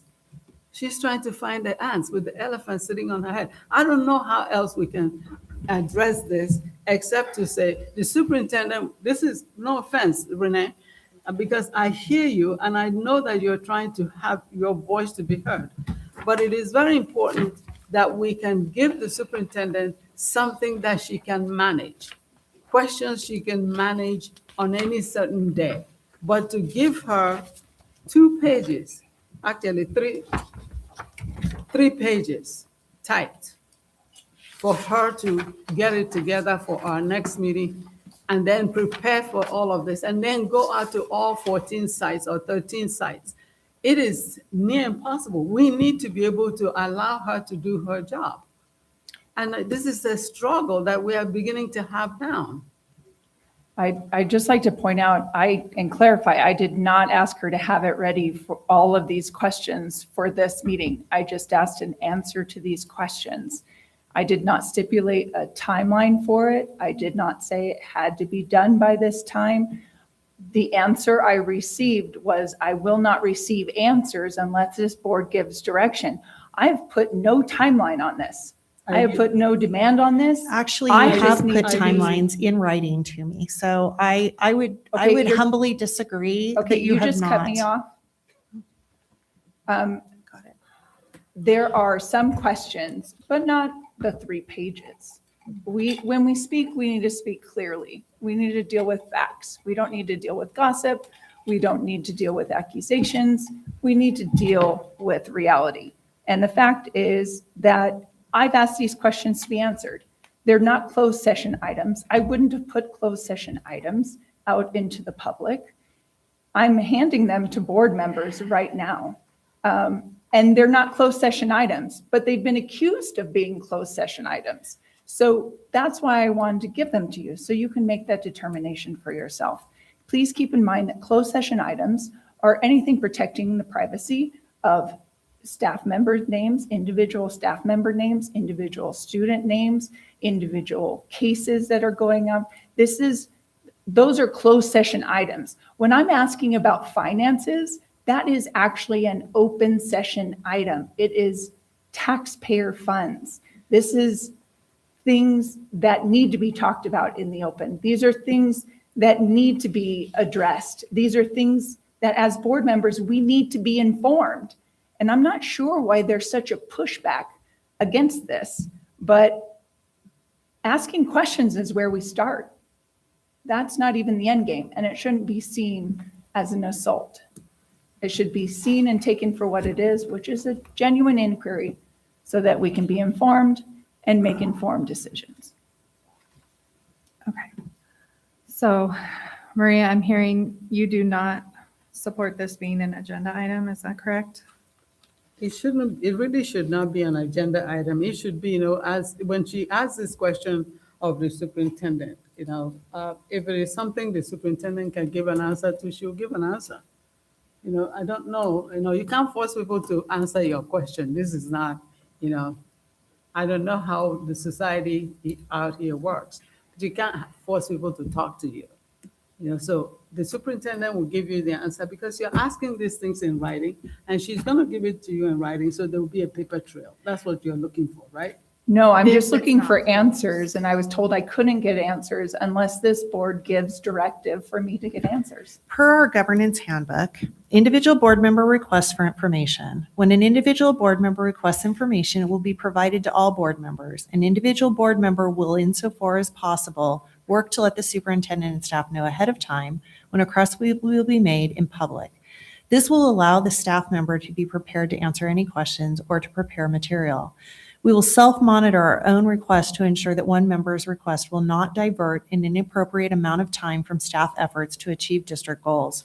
We recognize the concept of nice to know versus need to know information, and will seek information only as needed for effective decision-making. Any individual board member who desires a copy of an existing written report or survey will make such a request to the superintendent. A copy of the material may also be made available to each member of the board. The superintendent takes direction from the board as a whole. Therefore, requests for the generation of reports or information must be placed on a meeting agenda for board consideration and approval. Because the board also believes in no surprises, board members agree to notify the superintendent of information requests discussions prior to the meeting. The board member questions concerning material in the board packet should be referred to the superintendent in a timely manner to afford staff the opportunity to prepare a response during the meeting. If the information requested requires an inordinate amount of staff time to generate, the superintendent will place a request on the next board meeting agenda for discussion. District staff is not expected to respond to direction or requests from individual board members. I am only following the governance handbook that is produced along with our board policies and board bylaws. If I could answer that reading, I'm very familiar with our governance handbook. In fact, I'm quite a rule follower. And I brought it to CSBA, California School Boards Association, which is the authority that we rely on to direct us and give us direction. I asked them about this particular idea that my asking questions was being related to the need for hours of staff support, the need for a generation of reports, and needing board directive to get that. And quite honestly, they were shocked. I spoke to several people in CSBA about this. And they said that was never the intent of that idea, to stop board members from getting answers to their questions. So I'm not sure where we need to go if we're not going to agendize it. These questions do need to get answered. Like I've said, I don't give a timeline. I understand our staff has a great job serving our students. I don't want to interrupt that, but I have a job too, and it's important for me to be informed.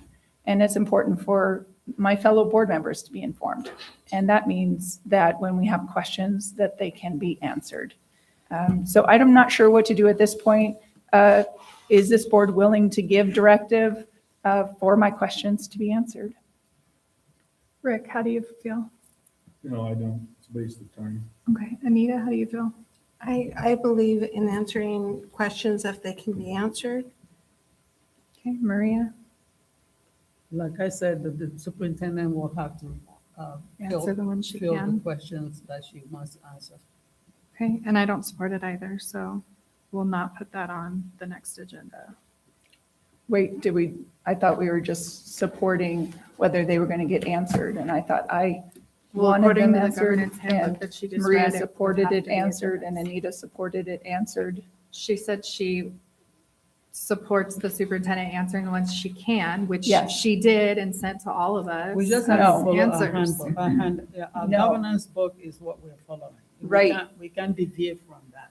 And Right. if we're going to deviate from that, then we need to have CSBA that give us the boilerplate to tell us why are they now changing the story. And if they're changing the story, we need to know which of the CSBA member told you that, so we can have a real decent conversation with the person. Trustee Just going in Akpara, circles. you said you're okay with me getting answers to these questions as the superintendent can get answers to these questions. Trustee Tucker said the same thing. She would like answers to these questions. I said I would like answers to these questions. That's the majority of the board necessary to give direction for the superintendent to answer my questions. Can we agree as a body that that is just what happened here? Well, let me be clear of what I've said, because I don't want words to be changed when I've said something. My words are very clear. We follow what our governance handbook has said. And if the superintendent gets a question that she can answer, she will answer it. That's it. Thank you. So I will look forward to my answered questions. May I also make a request? During a public session meeting, Trustee Longshore indicated that numbers were inaccurate on the AB 1200 and on the second interim report. I have requested what those inaccuracies were, and I will continue to request those, because that's an allegation that we have either not done our jobs appropriately or have some malfeasance. I take that signature on those documents very seriously. They are under penalty of perjury. And to not be given the actual areas where there are discovered inaccuracies that were stated publicly means that I can't go back into the documents and find why there is a belief there is an inaccuracy and clear that up. Thank you, Superintendent Nelson. I believe you did. I would like to confirm that you did reach out to me and ask for detailed line items to support my statement of that it was inaccurate, and that is why I was voting no. In turn, I've provided a spreadsheet outlining the inaccuracies that I have noted. If you have any additional questions past this, I think it might be important to maybe check those numbers, check the records, because I did pull, as noted, I pulled from several reports. You could see I pulled from AB 1200, 2526. You could see that I pulled from fact finding, the numbers at the top left-hand side where it gives a rough 1% raise for CSEA, our management, and AVUDA. That was provided by our business office. That was in fact finding It's also noted at the bottom, specific things like figures provided by AVUSD and fact-finding rounded to the nearest 10th as of January 2026. Regarding VUDA organized and AVUSD data. Then if you turn it over, I also reference AB 1200 again, 2526. I reference unaudited actuals, 2425 as compared to 2526 second interim report. I reference AB 1200. So I am referencing the documents and the numbers are within our documents. And everything is duly noted there. If you need any clarification on what I've provided as an answer to your questions, please feel free to let me know. I am definitely an advocate for answering questions. I think it would be appropriate for the board to bring in a fiscal expert from outside to clarify these things, because there continues to be documents provided that have inaccurate information, and we're never going to get past the calling out of the budget, the different reports, without having an outside agency come in and take all of the documents, everything that Ms. Longshore has produced and providing to the public that is creating distrust and a lack of trust in what is being provided in this district. And so I feel that without doing that, we will continue to have these beliefs that there is something wrong going on in this district. How soon can we get an outside person to come and look at this? Because it's overdue.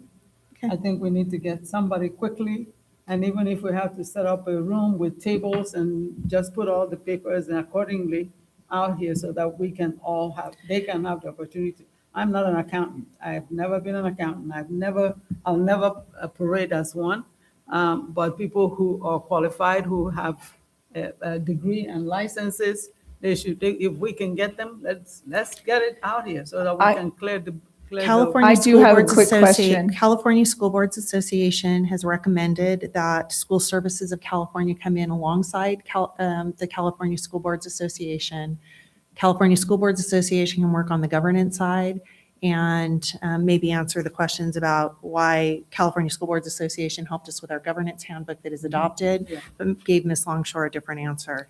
And they indicated that School Services would be the group to bring in. If we're going to do that, I am more than happy to reach out or have Kylie do that, or Matt or Dustin, and get them scheduled. It would be a ratification. But what you will need is every document that has been produced, that was not produced by district staff. So all of those documents would have to be front-loaded to the other agency and allow them the time to go through them before they set up a time to come in and try to schedule and train. Do we have to vote on that quickly? No, I just not quickly. We're in discussion, correct? You already have given that it's okay to do that, but to do what? To get these two agencies in. We gave direction as a board for that, because I don't recall. It was about CSBA coming in and doing governance, and tonight you've already approved a resolution that a TA that took place for the certificated bargaining unit that indicated that there were things that were not part of the contract that would still be supported. Budget was one of them. And during that conversation, I had indicated that budget and California School Boards or School Services of California would be the appropriate entity to come in on the budget. And we have had that discussion. So, Anita? How would this be different than the FitMat? Because the FitMat came in and gave us a health risk analysis and did a fairly thorough thing. Haven't we? No. A health risk analysis takes into consideration the policies and procedures that are within a school district. A budgetary analysis means we're bringing somebody else in to try to bring us together on what the actual numbers are.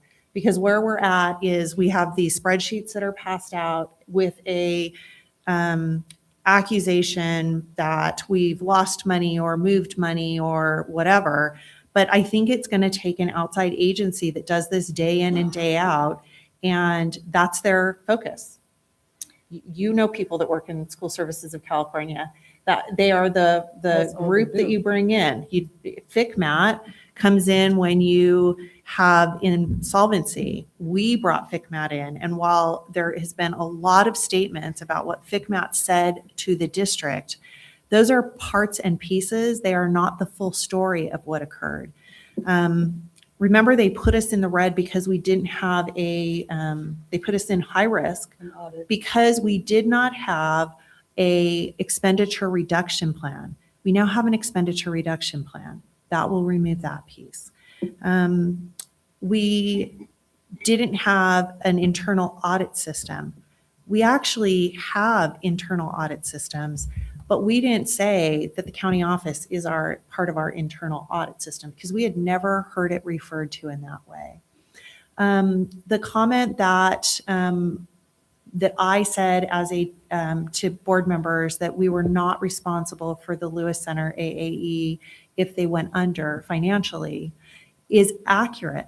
I did say that. They are an independent charter, and within our charter, we are indemnified. Now, if we don't do our fiscal responsibility with them or don't look into how they're doing their first interim, second interim budget, all of those things, then we would take potentially some financial responsibility.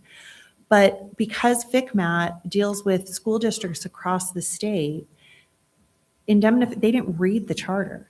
That was not part of their review. And so if you ask them a question about does a district take responsibility for it, the answer is yes, because in most cases that is correct. But we have a written indemnification right within the charter. So I think that what has occurred is little pieces of information that seem very important have been taken out of some context, not always, and made into these big accusations. I take issue with us continuing to have the conversation about where the money is or the money isn't. Publicly and for transparency, this is not healthy. For the district to present a budget and send it to the county and have it approved, and then for a trustee to pass something out saying that's not accurate, that's not healthy in a system. And so we either commit to move forward and bring people in, and then if people want to continue to do that, that's their business. But at least as the superintendent, I've recommended exhausting every avenue we can to try to get past whatever this issue is. And if the issue is, you want me gone, that's a whole different conversation. And it's not about doing it this way. But it is exhausting to keep getting questions about things that the board has taken action on, that the board dealt with. And now I have questions about how many people were replaced under PARs. And I don't know what that does to change the trajectory of what we're doing. It takes us back to something we've already done. If I could, this is so rapid fire all over the place. I just want to make sure that we address a few things. One, in October, I asked for us to go over and come together and discuss budget and finances. President Raleigh at that time, I had spoken to you about it. I had requested it as a board. I have nothing against someone coming in and discussing budget and finances for us. FICMAT actually said that was important to do, which was only reaffirming my request to do that. So I'm fully in favor of somebody coming in and facilitating a discussion on budget and finances. I have never accused anybody of losing money, but I have pointed out how money's been moved around because when we as a board go to approve a report, we have to understand how money got moved around. Money in books and supplies, there was 33 million, and then all of a sudden it got moved, and you saw it in our budget report. And so just pointing that out is not a bad thing. That's an informative thing to tell people where money is going, and so that we as a board can consider whether we need the money in those areas and whether the history of spending supports that amount of money in those areas. I want you to know, Superintendent Nelson, for me, this has never been personal at all. This is we're a board. This is governance. These are facts that I'm giving on spreadsheets. Any of my board members, any member of the public could go to the reports and check my facts against the reports. Has anybody done that and found errors? That's what we need to consider. Not that I've taken the facts from a lot of different reports and compiled them on a spreadsheet. What should be considered is out of all the spreadsheets I've created, out of all the information I've gone over, out of all the reports I've summed up, is it incorrect? Has anybody found numbers that have been incorrect? So before we start shooting around the idea that I am making up things or that my information is inaccurate, we should have data to support that. So I encourage the public, I encourage my board members to take any of my spreadsheets. They're concrete. Look at them. Go to all the different reports I reference in them. Check it out. By all means, I have no problem being able to address if something is inaccurate, but don't just say inaccurate and you're just kind of throwing these things. No, I'm a very logical and succinct person. I've spent hours doing this, going through budgets, understanding it left and right, creating these spreadsheets, sharing them. I'm very factual. So before we start spreading around anything other than the truth, which is just facts, it's never been personal. I have nothing against anyone on this board. I have nothing against anyone in this district. I have no personal vendetta. That's not within me as a person. And the fact that that's even been spread around to try to counteract facts should make people stop and pause and say, why? Why did we need to create this idea that Renee was making it personal? I've never made it personal. I've only talked facts. So please, I invite every single person that has their hands on my spreadsheets, check the facts. Okay, can I say something? Can I say something? Are you done? Well, for now. Okay, I think I was so excited that we got to 9 o'clock and we were adjourning, and I thought, oh, we're gonna get out here, but it doesn't look like that's gonna happen. It's already 1 hour into it. I think what we are saying is to put this to rest and hopefully to put it to a nap. Maybe it's not a real bedtime, a nap. It is best for us to bring these outsiders to now look at everything. You know, there's nothing to hide. Let them just come. Let's look at everything, whatever it is that we got, share with them and let them see. And if everything is correct, we will accept it. You know, if we've done anything wrong, and all of these two agencies come together and they say, yeah, based on what we have, based on what Mrs. Longshore has given to us, and based on what the district is given to us, they are just not correct, but based on what we have on the state backside, because the state is all we deal with.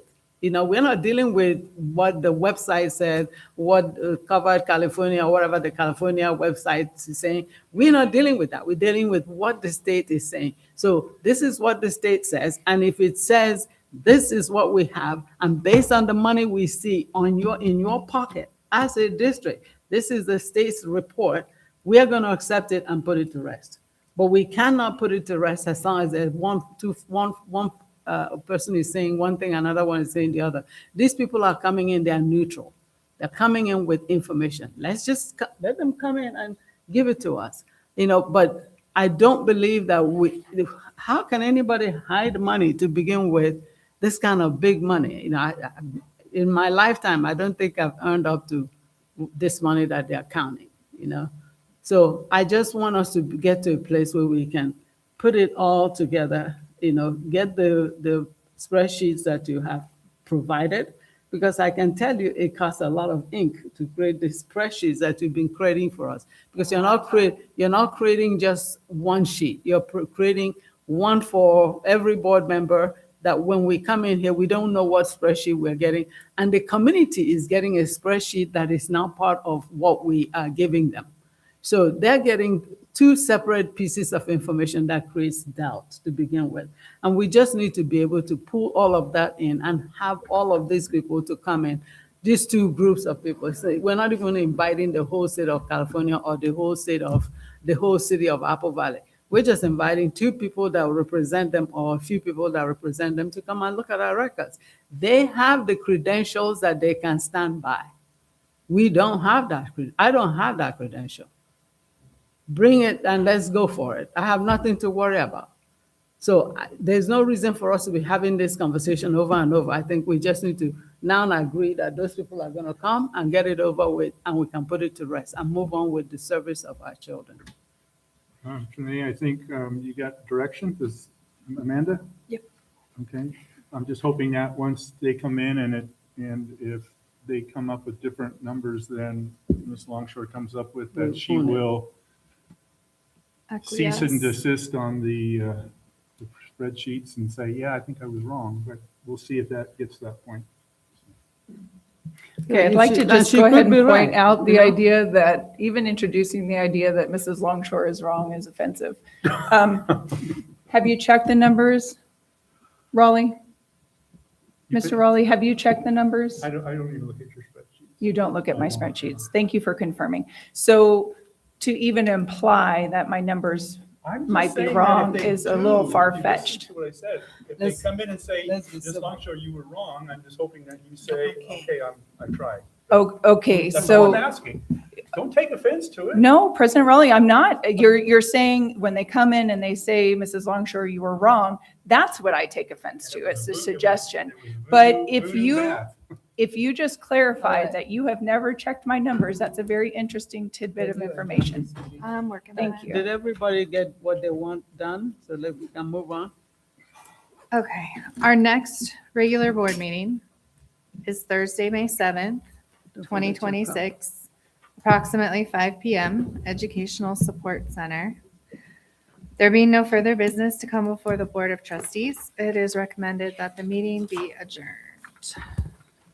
I move that we adjourn. Is that what we're voting? All right, I'll second. Mrs. Longshore? Are we taking a vote on adjourning this meeting? Yeah. I thought we weren't doing that anymore. Oh, We maybe. didn't at the last I wasn't one. planning on it, but she But I made the went- motion, sorry. so. I excuse myself, sorry. We're Oh. voting. I was just. Oh, So, okay. no, there's no- Let's go home. Mr. Raleigh, Mrs. Tucker, Aye. Ms. Okpara, Aye. Mrs. Buchanan, aye. This meeting's adjourned at 10:06. I didn't hear things.